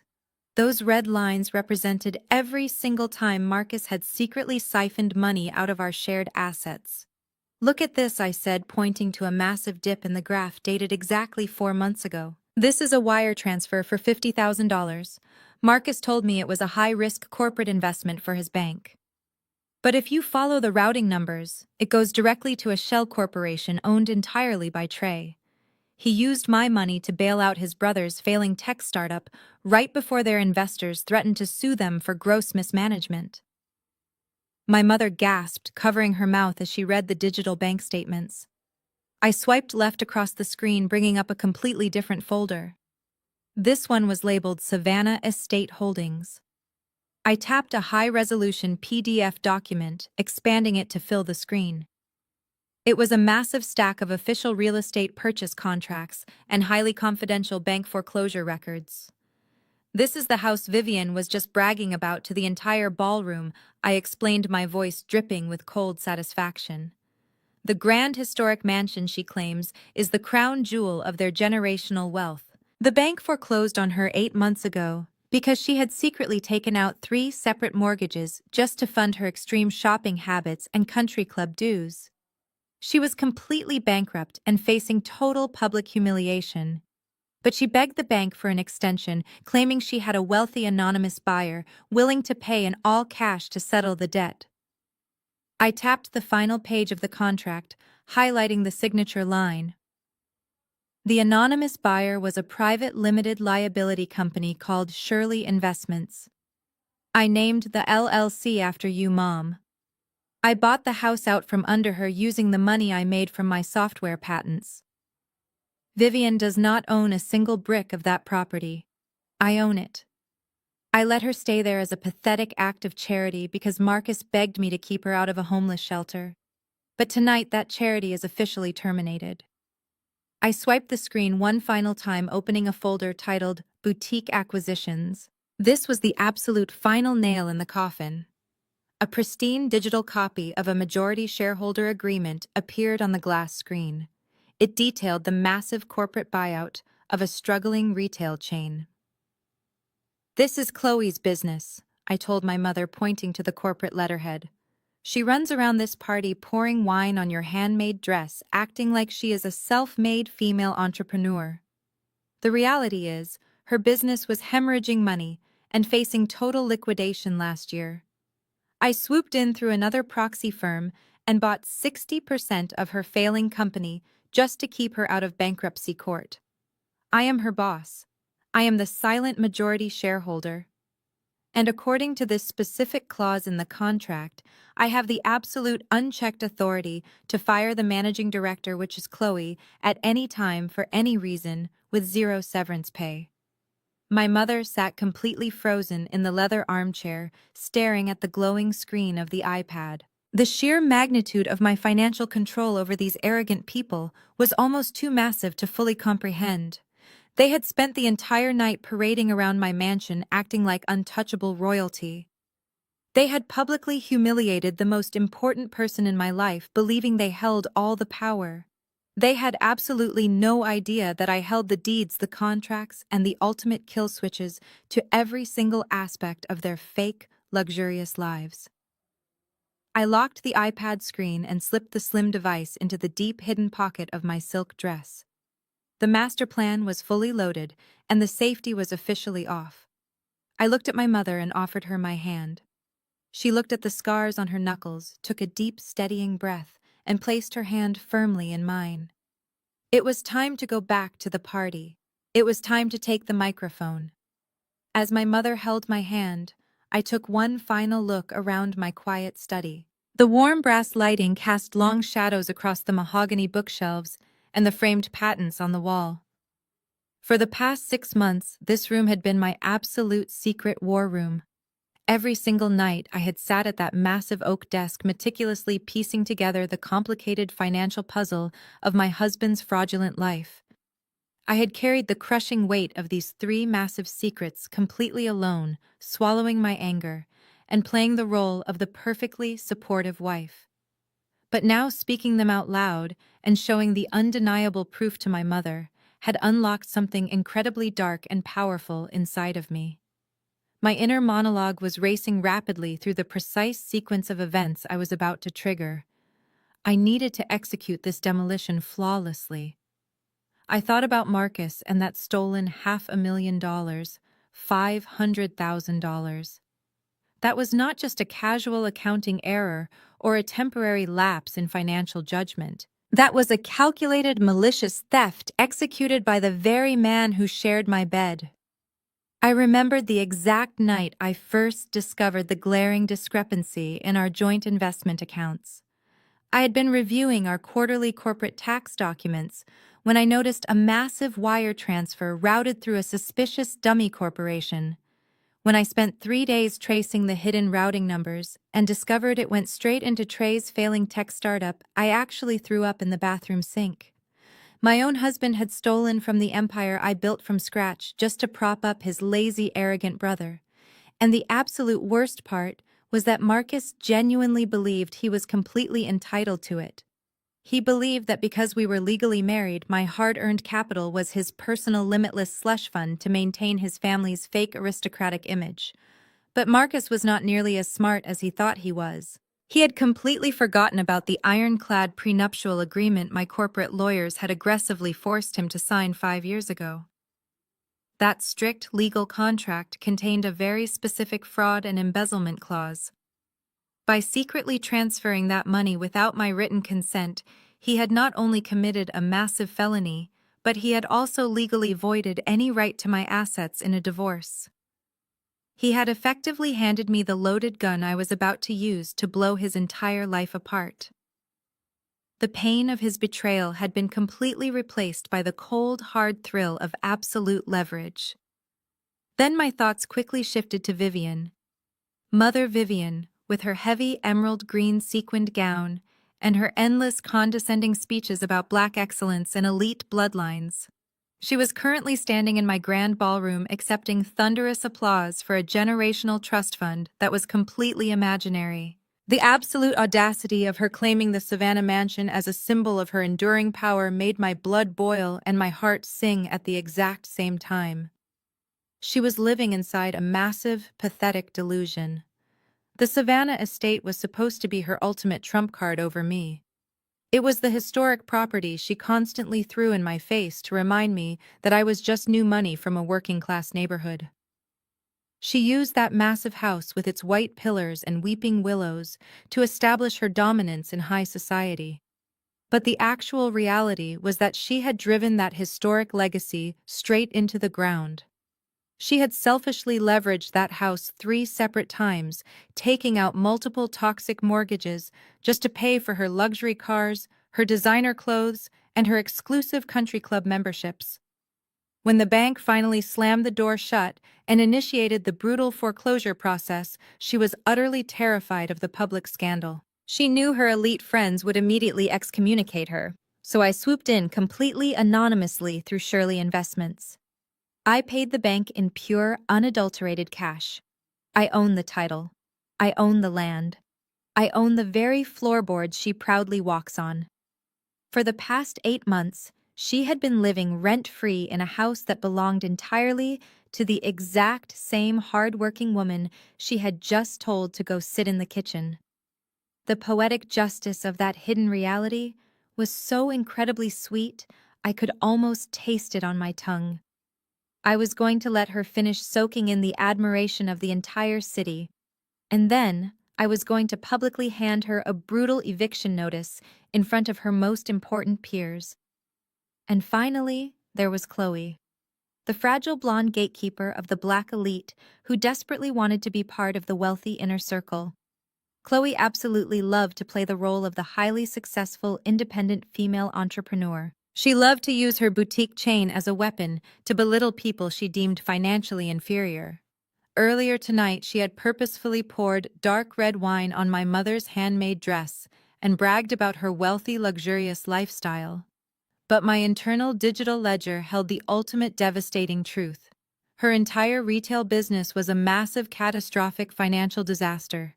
She was terrible at managing supply chains, she actively alienated her best hardworking employees, and her profit margins had been deeply negative for 24 straight months. When her primary investors pulled their funding last year, she was facing total corporate liquidation and complete personal bankruptcy. I used a proxy venture capital firm to quietly buy up 60% of her outstanding shares. I injected just enough capital to keep the doors open and the lights on. But I made sure the new strict operating agreement gave the majority shareholder absolute unchecked executive control. I literally owned 60% of her entire identity. I had the legal authority to walk into her flagship store tomorrow morning, fire her on the very spot, seize all the expensive inventory, and liquidate the company assets to recoup my massive investment. She thought she was asserting her social dominance by ruining a $50 dress. She had absolutely no idea that I held the unchecked power to completely ruin her career, her reputation, and her bank account with a single phone call. These 3 massive secrets were heavy corporate artillery, and they were securely locked and loaded in the digital arsenal currently resting in my pocket. I looked at my mother. The physical transformation in her posture was truly beautiful to witness. Just 20 minutes ago, she was crying by the industrial trash bins in the catering kitchen, frantically shrinking herself to fit into their cruel, toxic narrative. Now she was standing tall in my mahogany study, breathing evenly. The dark wine stain was still highly visible on her dress, but it no longer looked like a sad mark of shame. It looked like hard-earned battle armor. She squeezed my hand, giving me a firm, determined nod. We did not need to exchange any more words. We both knew exactly what had to be done. I unlocked the heavy study doors and we stepped back out into the long carpeted corridor. The walk back to the grand ballroom felt like a slow-motion sequence in a tense, dramatic movie. Every single step my high heels took against the hardwood floor felt like a loud ticking clock counting down the final remaining seconds of Marcus and his family's fake, luxurious lives. As we moved closer to the main party area, the sounds of the celebration grew significantly louder. I could hear the upbeat tempo of the live jazz band starting up again, filling the massive house with elegant music. I could hear the clinking of expensive crystal glasses and the loud, boisterous laughter of the elite wealthy guests. They were still celebrating. They were still raising their champagne flutes to Marcus and his imaginary $5 million investment firm. I kept my head held high, my spine perfectly straight, and my facial expression completely unreadable. I was not the emotional, heartbroken wife anymore. I was the silent majority shareholder of their entire miserable existence. I was the legitimate landlord of their fake ancestral home. I was the financial executioner they had foolishly invited to their own public hanging. We reached the end of the long hallway and paused just outside the massive open archway that led directly into the glowing ballroom. The bright, dazzling lights of the crystal chandeliers washed over us. I could see Vivian still holding court near the bottom of the grand staircase, completely surrounded by a tight circle of admiring local politicians. I could see Trey and Chloe laughing loudly near the lavish dessert table, clinking their glasses together in pure triumph. And I could see Marcus, my treacherous, cowardly husband, soaking up the unwarranted praise of his senior banking partners with a smug, arrogant smile plastered across his face. They were standing at the absolute peak of their arrogance. They truly believed they had reached the absolute summit of their social climbing mountain. The air in the room was thick with their overwhelming pride and their dangerously false sense of absolute security. It was the absolute perfect moment to strike. The higher they climbed, the harder the physical impact would be when they finally hit the concrete reality of my revenge. I took one final deep breath, letting the cold, calculating energy flow freely through my veins. I let go of my mother's hand and gave her a highly confident smile. I reached out and caught the eye of the head DJ who was standing up in the elevated sound booth across the massive room. He was an independent contractor I had personally hired and paid generously. He knew exactly who was signing his massive checks. I gave him a subtle but incredibly sharp nod. It was time to stop the music. It was time to take the microphone and burn this entire fake empire straight to the very ground. We stepped through the massive archway and re-entered the grand ballroom. My mother walked right beside me, holding her head high. She did not try to hide the dark wine stain on her dress anymore. Instead, she wore it proudly, like a battle scar. The posture she held was absolutely regal. For the first time in her life, she was not shrinking herself to make other people comfortable. She was not trying to blend into the velvet curtains or hide by the industrial trash bins. We moved through the outer edges of the party like two queens arriving to reclaim their stolen kingdom. I could feel the sheer power radiating from her, and it fueled my own absolute resolve. As we navigated past the lavish dessert tables, I discreetly raised my left hand and tapped the side of my designer clutch twice. It was a subtle, predetermined signal. Immediately, four men dressed in sharp black suits detached themselves from the shadows near the perimeter of the room. This was my private security team. I had hired them through a highly exclusive corporate protection agency several months ago, bypassing Marcus and his cheap event planners entirely. They reported strictly to me, and they were extremely well paid to follow my exact instructions without asking a single question. I watched out of the corner of my eye as the tall lead security officer smoothly walked over to the massive double doors at the main entrance. He casually reached out and pushed the heavy brass lock, sliding the thick deadbolt securely into place. The loud metallic click echoed softly beneath the loud sound of the jazz band. The other three guards quickly moved with military precision to secure the outdoor terrace exits and the side hallway doors. They stood with their hands clasped in front of them, blocking the exits with their imposing frames. Nobody in the ballroom even noticed what was happening. The wealthy elite were all too busy drinking expensive champagne and laughing at Trey's loud, obnoxious jokes. But I knew the absolute truth. The heavy doors were locked. The trap was completely sealed. Not a single person was going to leave this room until I was completely finished with them. I continued walking straight toward the elevated DJ booth positioned just behind the grand marble staircase. The crowd naturally parted for me as I moved. Perhaps it was the terrifyingly cold expression on my face, or the absolute unwavering confidence in my stride, but the wealthy guests instinctively stepped aside. I walked right past the group of local politicians who were still practically kissing Vivian's hand. I walked right past Chloe, who was currently showing off her diamond ring to a prominent venture capitalist. And I walked right past Marcus, who was busy pouring himself another glass of my expensive imported bourbon. None of them even noticed me walk by. They were completely blinded by their own massive egos and their false sense of total security. I reached the base of the small carpeted steps leading up to the sound booth. I gently squeezed my mother's hand and she gave me a firm nod, stepping to the side to give me an unobstructed path. She stood tall at the bottom of the stairs, acting as my silent anchor. The DJ saw me coming and gave me a quick professional nod. He knew I was the one signing his massive paycheck tonight. I walked up the 3 short steps and stepped behind the large mixing console. The DJ immediately stepped aside, handing me the sleek wireless microphone. He did not hesitate. He simply handed me the weapon and waited for my ultimate command. I gripped the cold metal microphone in my right hand. I looked out over the sea of 200 wealthy guests. The room was a massive, chaotic swirl of colorful designer gowns, sparkling diamond jewelry, and blinding crystal chandeliers. I took a deep breath, letting the cool air fill my lungs and solidify my icy focus. I raised my left hand and pointed a single finger directly at the DJ. He instantly hit the master kill switch on the heavy soundboard. The upbeat jazz music did not just fade out slowly, it was brutally cut off mid-note. The sudden deafening silence hit the massive ballroom like a physical shockwave. Hundreds of conversations stopped abruptly. People froze with their crystal champagne glasses halfway to their mouths. The loud, boisterous laughter that had filled the luxurious room just a second ago was completely wiped out.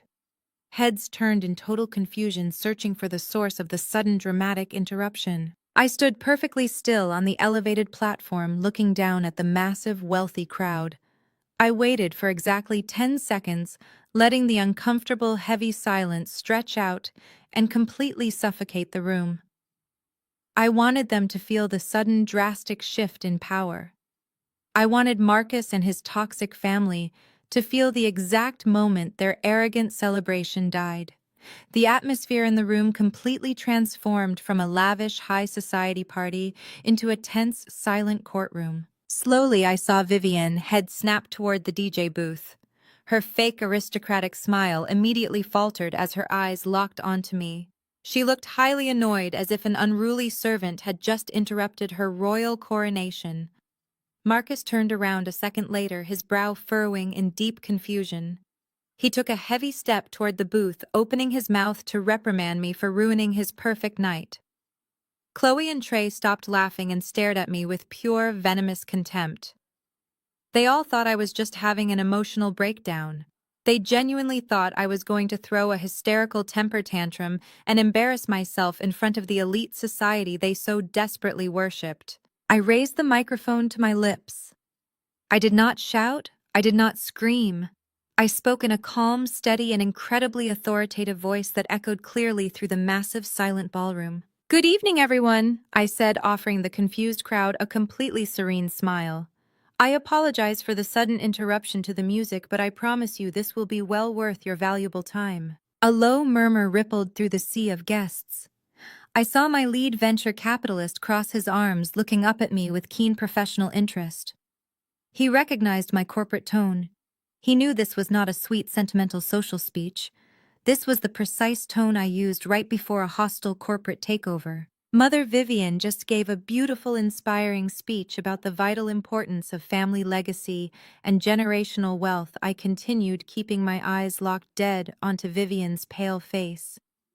She spoke so passionately about the incredible financial future of my husband Marcus and the massive trust fund that is supposedly funding his new independent investment firm. It was truly a moving theatrical performance. Vivienne visibly stiffened, her manicured hands gripping the edge of the marble staircase railing. Marcus took another aggressive step forward, his face flushing deep red with rising panic. "Nia, put the microphone down right now," he hissed, his voice barely carrying over the quiet crowd. "You are going to ruin absolutely everything." I completely ignored his pathetic, cowardly command. I smiled even wider, a cold, terrifying smile that made Chloe physically take a stumbling step backward. Since we are all in such a generous sharing mood tonight, I decided it was only fair that I contribute to the grand celebration. I announced, my voice ringing with absolute, undeniable power. "You see, I am not just the woman paying for every single drop of premium champagne you are currently drinking. I am also the proud founder and CEO of a highly successful financial technology firm. So naturally, I have a very special financial announcement to share as well." The entire room held its collective breath. The silence was absolute. I reached into the hidden pocket of my silk dress and slowly pulled out my sleek black iPad. The corporate demolition was officially underway.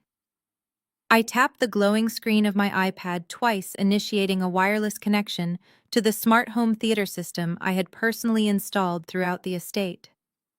At the far end of the grand ballroom, the massive 100-inch flat-screen television that had been playing a continuous loop of our beautiful wedding photos suddenly went entirely black. A split second later, my custom financial presentation flashed onto the enormous screen. The stark white background and sharp black text of official corporate documents illuminated the darkened room. A collective gasp erupted from the audience as hundreds of wealthy guests strained their necks to read the massive letters projected across the wall. I turned my attention directly to Chloe. She was standing near the lavish dessert table, her fingers gripping the edge of the white tablecloth so tightly her knuckles were completely white. I pressed a button on my screen, advancing the slide. A highly detailed financial spreadsheet appeared on the television, displaying a massive sea of negative red numbers. Next to it was an official majority shareholder agreement, bearing the official seal of the state. Earlier this evening, Chloe was kind enough to offer my mother some career advice. I said, my voice projecting with lethal clarity over the silent crowd. She told my mother she belonged in the kitchen washing dishes because she lacked the proper class to be in this room. Chloe loves to present herself to all of you as a brilliant, self-made female entrepreneur. She boasts about her luxury boutique chain at the country club and uses her supposed wealth to look down on hardworking people. But the documents currently displayed on that screen tell the absolute truth, I announced, pointing directly at the massive television. Those are the official corporate ledgers for Chloe's boutique chain. For the last 24 months, her business has been operating at a massive, catastrophic loss. Last year, she was on the verge of total bankruptcy. Her primary investors fled, her suppliers halted all shipments due to unpaid invoices, and she was weeks away from facing total corporate liquidation. The wealthy socialites who had been praising Chloe just an hour ago were now reading the projected bank statements in absolute horror. The screen displayed her desperate emails begging vendors for extensions and the maxed-out limits of her corporate credit cards. Chloe let out a high-pitched, frantic sound like a trapped animal. "Turn that off!" she screamed, her voice cracking with pure panic. She looked around wildly at the judging faces of the elite guests. "Those are fake. She is making all of this up to embarrass me. Trey, do something. Make her stop."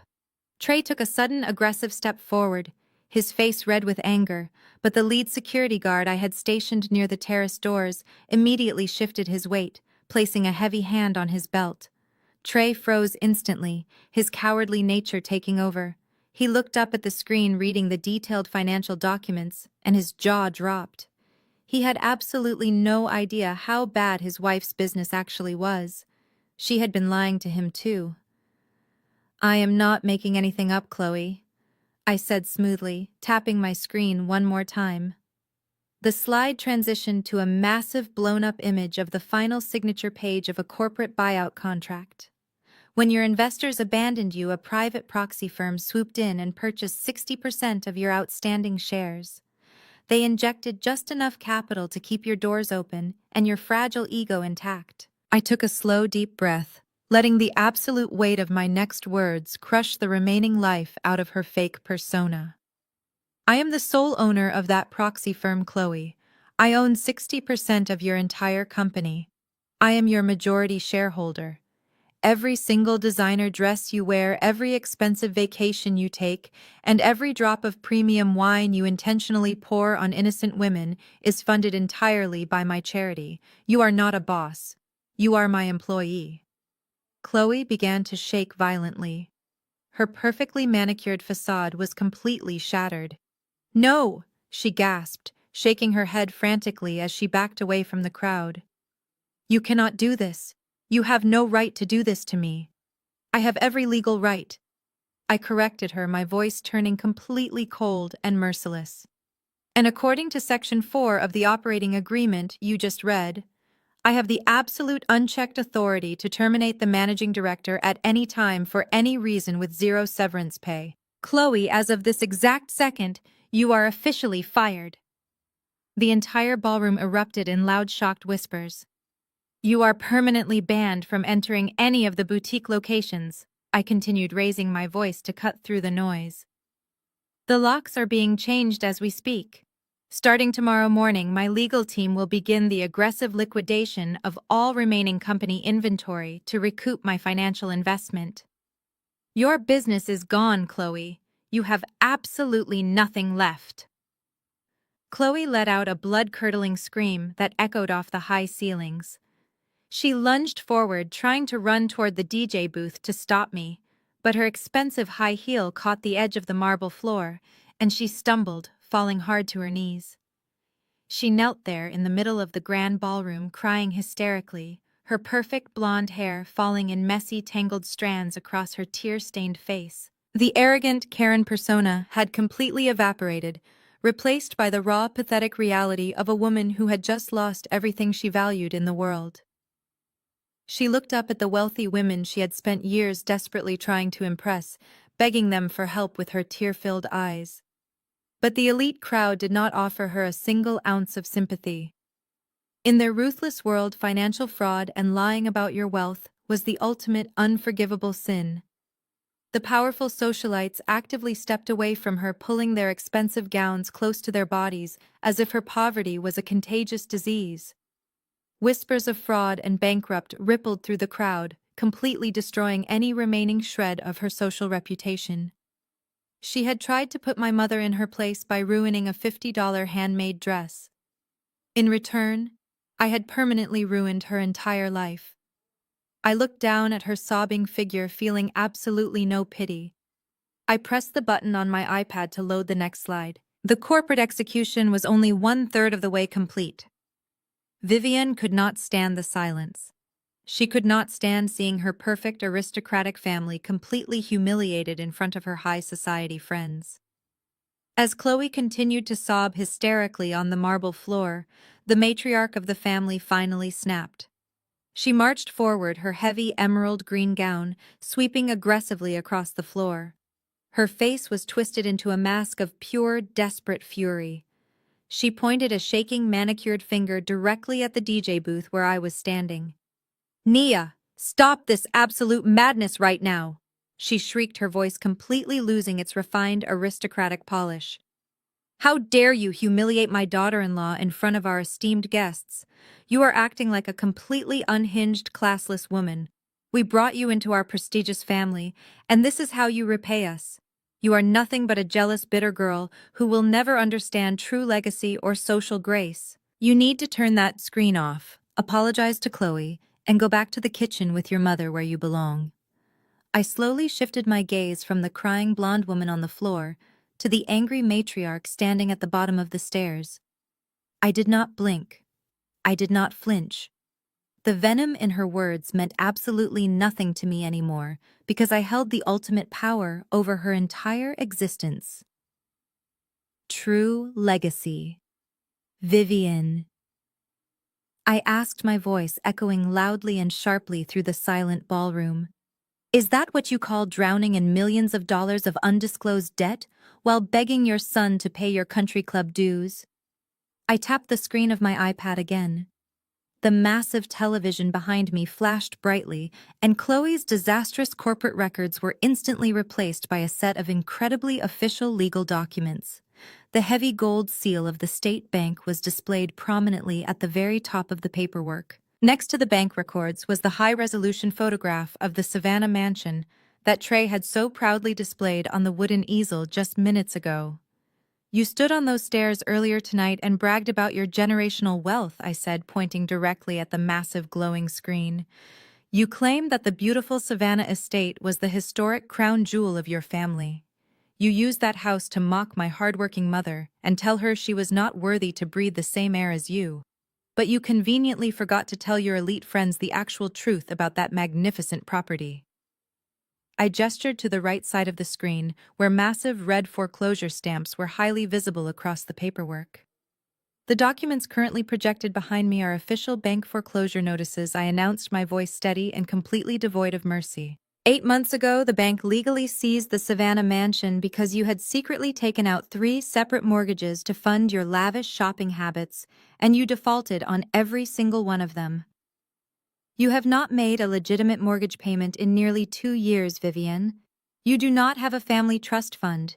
You do not have an ancestral endowment. You are completely, utterly bankrupt. The collective gasp from the elite crowd was deafening. The wealthy politicians and socialites who had just applauded her grand speech were now staring at the screen with their mouths wide open in absolute horror. In the ruthless world of the old money elite, financial ruin was the ultimate unforgivable crime. But faking your wealth and lying to the entire community was a complete social death sentence. Vivian turned a sickly shade of gray. Her hand flew up to her chest, desperately clutching her expensive pearl necklace, as if it could physically protect her from the truth. That is a lie, she stammered, looking frantically at the politicians she had been trying to impress just moments ago. That is a forged document. The family trust fund paid off those loans. I have an anonymous wealthy buyer who secured the estate for our family. She is trying to frame me. I laughed, a cold, sharp sound that cut right through her pathetic, frantic lies. You do have an anonymous buyer, Vivian. I agreed, tapping the iPad to highlight the final signature page of the massive property deed. The screen instantly zoomed in on the name of the purchasing company. It clearly read Shirley Investments in bold black text. I named my private real estate holding company after my beautiful mother. I told her, my voice dropping to a dangerous absolute whisper that carried across the dead silent room. Shirley Investments bought that historic mansion straight from the bank in pure, unadulterated cash. You do not own a single brick of that house, Vivian. I own it. My mother owns it. Vivian stopped breathing. Her eyes widened to the size of saucers as she stared at my mother's name projected in massive letters across the television screen. For the past 8 months, you have been living rent-free in a house that belongs entirely to the very same woman you just tried to banish to the catering kitchen. I continued, delivering the final absolute blow. Every time you walked through those grand front doors, every time you slept in that master bedroom, you were living off the silent charity of a retired hospital janitor. You are not royalty, Vivian. You are a highly arrogant squatter. The absolute pure disgust on the faces of the aristocratic guests was undeniable. The elite circle literally physically backed away from Vivian. They looked at her as if she was covered in toxic waste. The wealthy politicians she had spent years kissing up to immediately turned their backs on her, whispering harshly to their wives about her massive, embarrassing fraud. The high society women who had previously sneered at my mother's homemade dress were now glaring at Vivian with absolute unmasked contempt. She was completely stripped bare, exposed as a desperate broke fraud, living entirely off the charity of the daughter-in-law she constantly abused. I am officially terminating your fake charity tonight, I announced smoothly, looking down at her trembling, pathetic figure.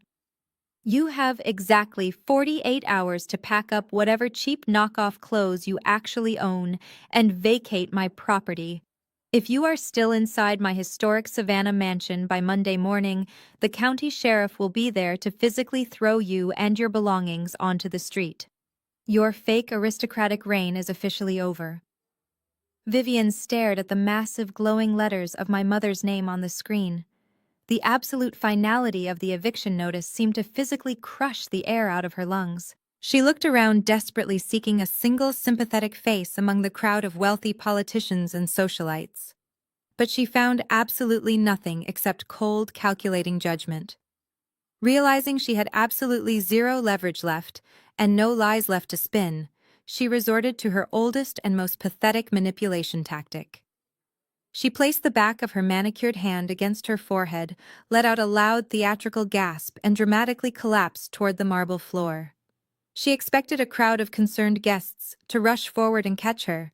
She expected her elite friends to gather around her and offer smelling salts. But nobody moved a single muscle. The elite guests literally parted like the Red Sea, allowing her to hit the hard, polished marble with a loud, uncomfortable thud. She lay there with her eyes squeezed shut, waiting for the sympathetic gasps that never came. The sheer embarrassment of her fake fainting spell was almost worse than the financial exposure. Several prominent women actually rolled their eyes and stepped entirely away from her motionless body. Even Marcus remained frozen in place, completely paralyzed by the massive destruction of his entire world. But Trey did not freeze. Trey was a man who had always relied on physical intimidation and loud aggression to mask his profound insecurities. He looked at his crying wife on the floor, his pathetic mother faking a medical emergency, and the massive television screen broadcasting their absolute failure. His face turned a dangerous shade of crimson. He let out a furious, animalistic roar and lunged directly toward the DJ booth. "You ruined us!" he screamed, his fists balled tightly at his sides, his eyes wide with unhinged rage. "I will kill you, Nia. I will tear you apart." He did not even make it 3 steps. Before Trey could even reach the first step of the elevated platform, a massive shadow intercepted him. The lead security guard I had stationed near the terrace moved with terrifying military speed. He stepped smoothly into Trey's path, grabbed him firmly by the lapels of his expensive maroon suit, and slammed him violently backward. Trey hit the nearest dessert table with incredible force. A massive towering pyramid of crystal champagne flutes shattered into thousands of tiny pieces, raining down on him as the guard pinned his chest firmly against the white tablecloth. Trey thrashed wildly, struggling against the iron grip of the security officer, but 2 more guards immediately rushed forward from the exits. They grabbed Trey's arms, twisting them securely behind his back and forcing his face down into a silver platter of expensive macarons. "Let me go!" Trey yelled violently, spitting cake crumbs and champagne across the polished floor. "You cannot do this to me! Do you have any idea who I am? I will sue you!" I stepped right up to the absolute edge of the elevated platform, looking down at his pathetic, struggling form. "We know exactly who you are, Trey," I said, my voice projecting clearly over his frantic, pathetic shouting. "You are a broke, failed businessman who uses my hard-earned money to cover up your massive incompetence. You are nothing but a loud, aggressive coward who attacks women because you have absolutely zero real power in this world." The sheer brutality of the physical takedown combined with the absolute financial exposure completely shattered whatever remaining illusion of power this toxic family held. The aristocratic facade they had spent decades carefully constructing was entirely stripped bare in a matter of minutes. They were no longer the elite royalty of Atlanta. They were just a group of broke, desperate fraudsters pinned to tables and crying on the floor. I looked out at the wealthy crowd to witness the absolute fallout. The high society people who had been enthusiastically applauding Vivian just 10 minutes ago were now actively turning their backs on the entire family. State senators and wealthy tech investors were pulling out their smartphones, typing furious text messages to their respective social circles to distance themselves from the fraud. The news of this massive, unprecedented scandal was already spreading like a wildfire through the highly exclusive high society networks of the city. By tomorrow morning, Vivian, Chloe, and Trey would be permanently blacklisted from every single country club, charity gala, and elite organization in the state. The total social destruction was truly breathtaking to witness.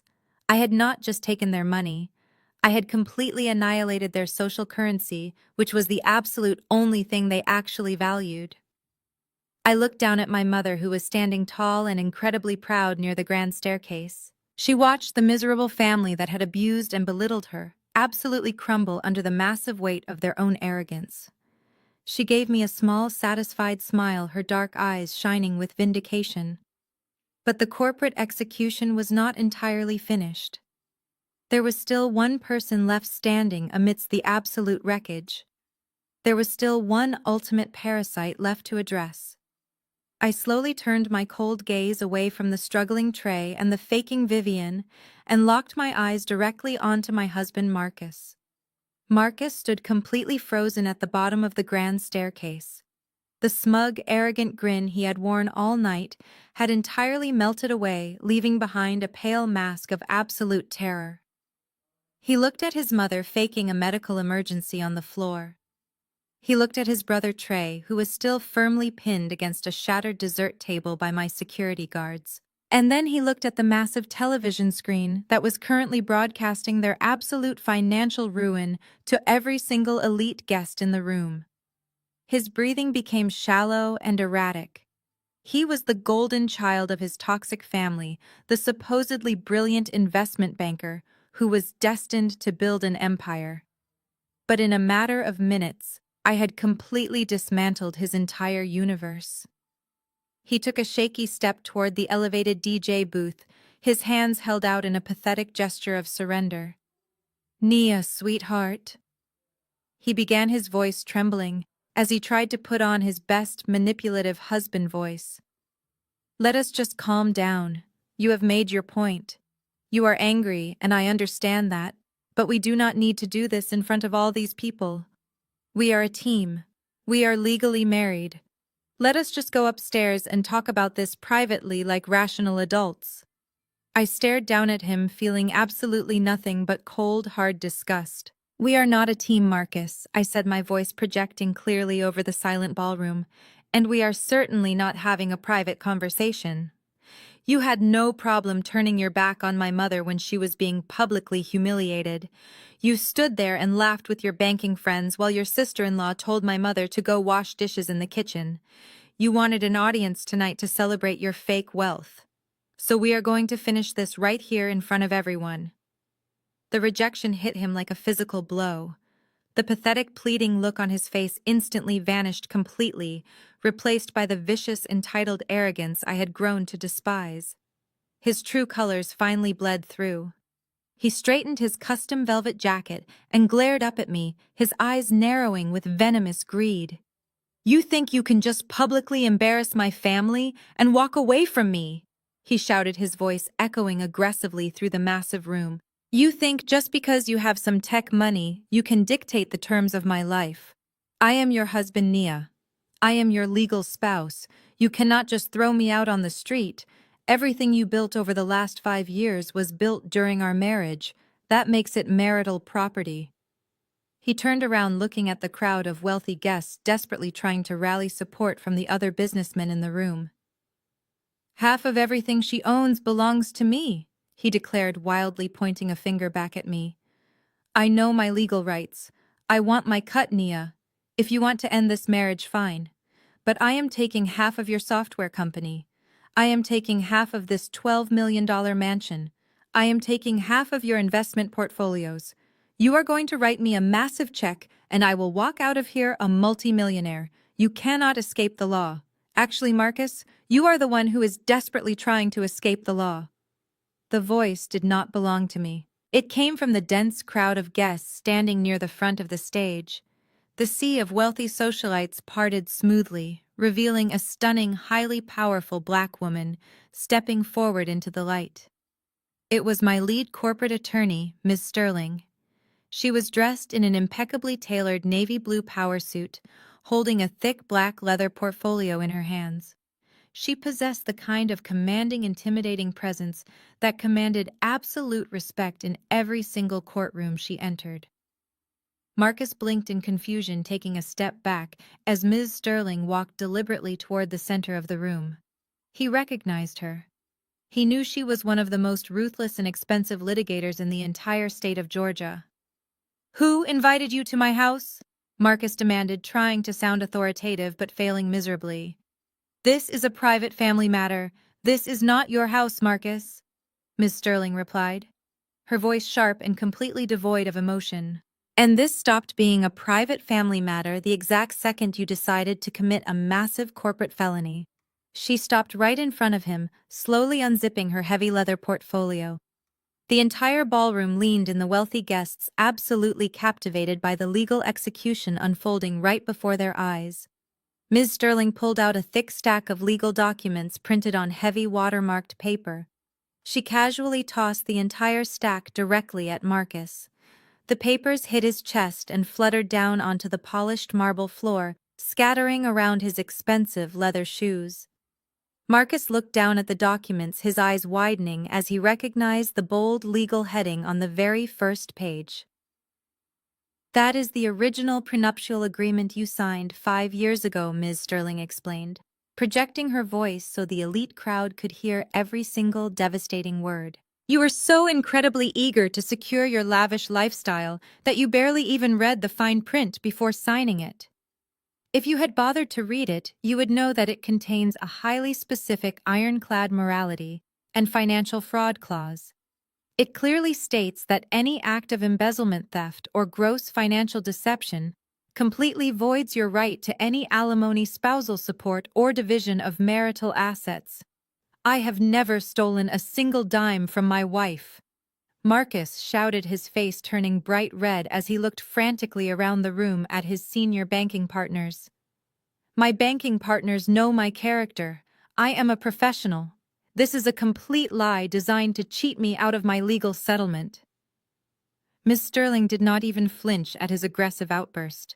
She simply reached into her portfolio and pulled out a single sheet of paper. It was a high-resolution, printed bank statement. She held it up so the surrounding businessmen could clearly see the massive numbers printed on it. "On October 14th of this year, you secretly authorized a wire transfer of exactly $500,000 from a joint investment account," Ms. Sterling stated, her tone completely clinical and merciless. "You routed those funds through 3 separate offshore holding accounts before depositing the entire sum into a shell corporation registered to your brother Trey." Marcus physically recoiled as if he had just been shot. The color completely drained from his face, leaving him looking like a terrified ghost. He looked at the bank statement in Ms. Sterling's hand, and his jaw dropped in absolute horror. He had spent weeks covering his digital tracks, believing he was a financial genius who could outsmart my accounting software. He had absolutely no idea I had been tracking his theft since the very first day. "You utilized your professional position as a banker to bypass the standard security protocols on that joint account." Ms. Sterling continued, driving the final nail into his coffin. "That constitutes deliberate financial fraud, wire fraud, and felony embezzlement. You stole $500,000 from your wife to bail out your brother's failing company. You violated the prenuptial agreement, Marcus. You breached your fiduciary duty." The wealthy bankers standing near the bar stared at Marcus with absolute disgust. In the financial sector, stealing money was the ultimate career death sentence. His senior partners were already whispering to each other, undoubtedly preparing to fire him the second they walked out of the building. His entire professional reputation was completely annihilated in less than 60 seconds. "So let me be incredibly clear," Ms. Sterling said, stepping closer to him, her dark eyes flashing with legal authority. "You are not getting half of the tech company. You are not getting half of this mansion. You are not getting a single dime of spousal support. You legally forfeit absolutely everything. You are walking out of this marriage with nothing but the clothes currently on your back." Marcus started to hyperventilate, his chest heaving as the massive reality of his situation crushed down on him. He looked up at me standing in the DJ booth, tears of pure panic welling in his eyes. "Nia, please," he begged, his voice cracking into a pathetic whimper. "You cannot do this. We can fix this. I will pay the money back. Please do not take everything away from me. I have nothing without you."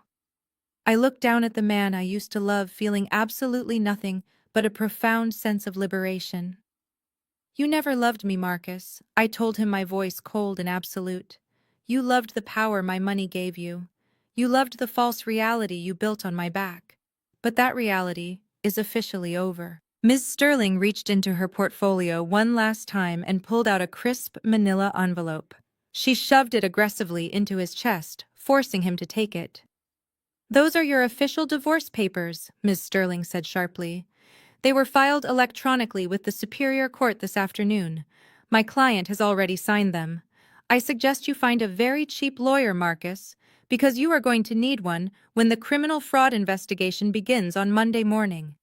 Ms. Sterling turned sharply on her heel, completely dismissing him, and walked over to stand respectfully by my mother's side, near the staircase.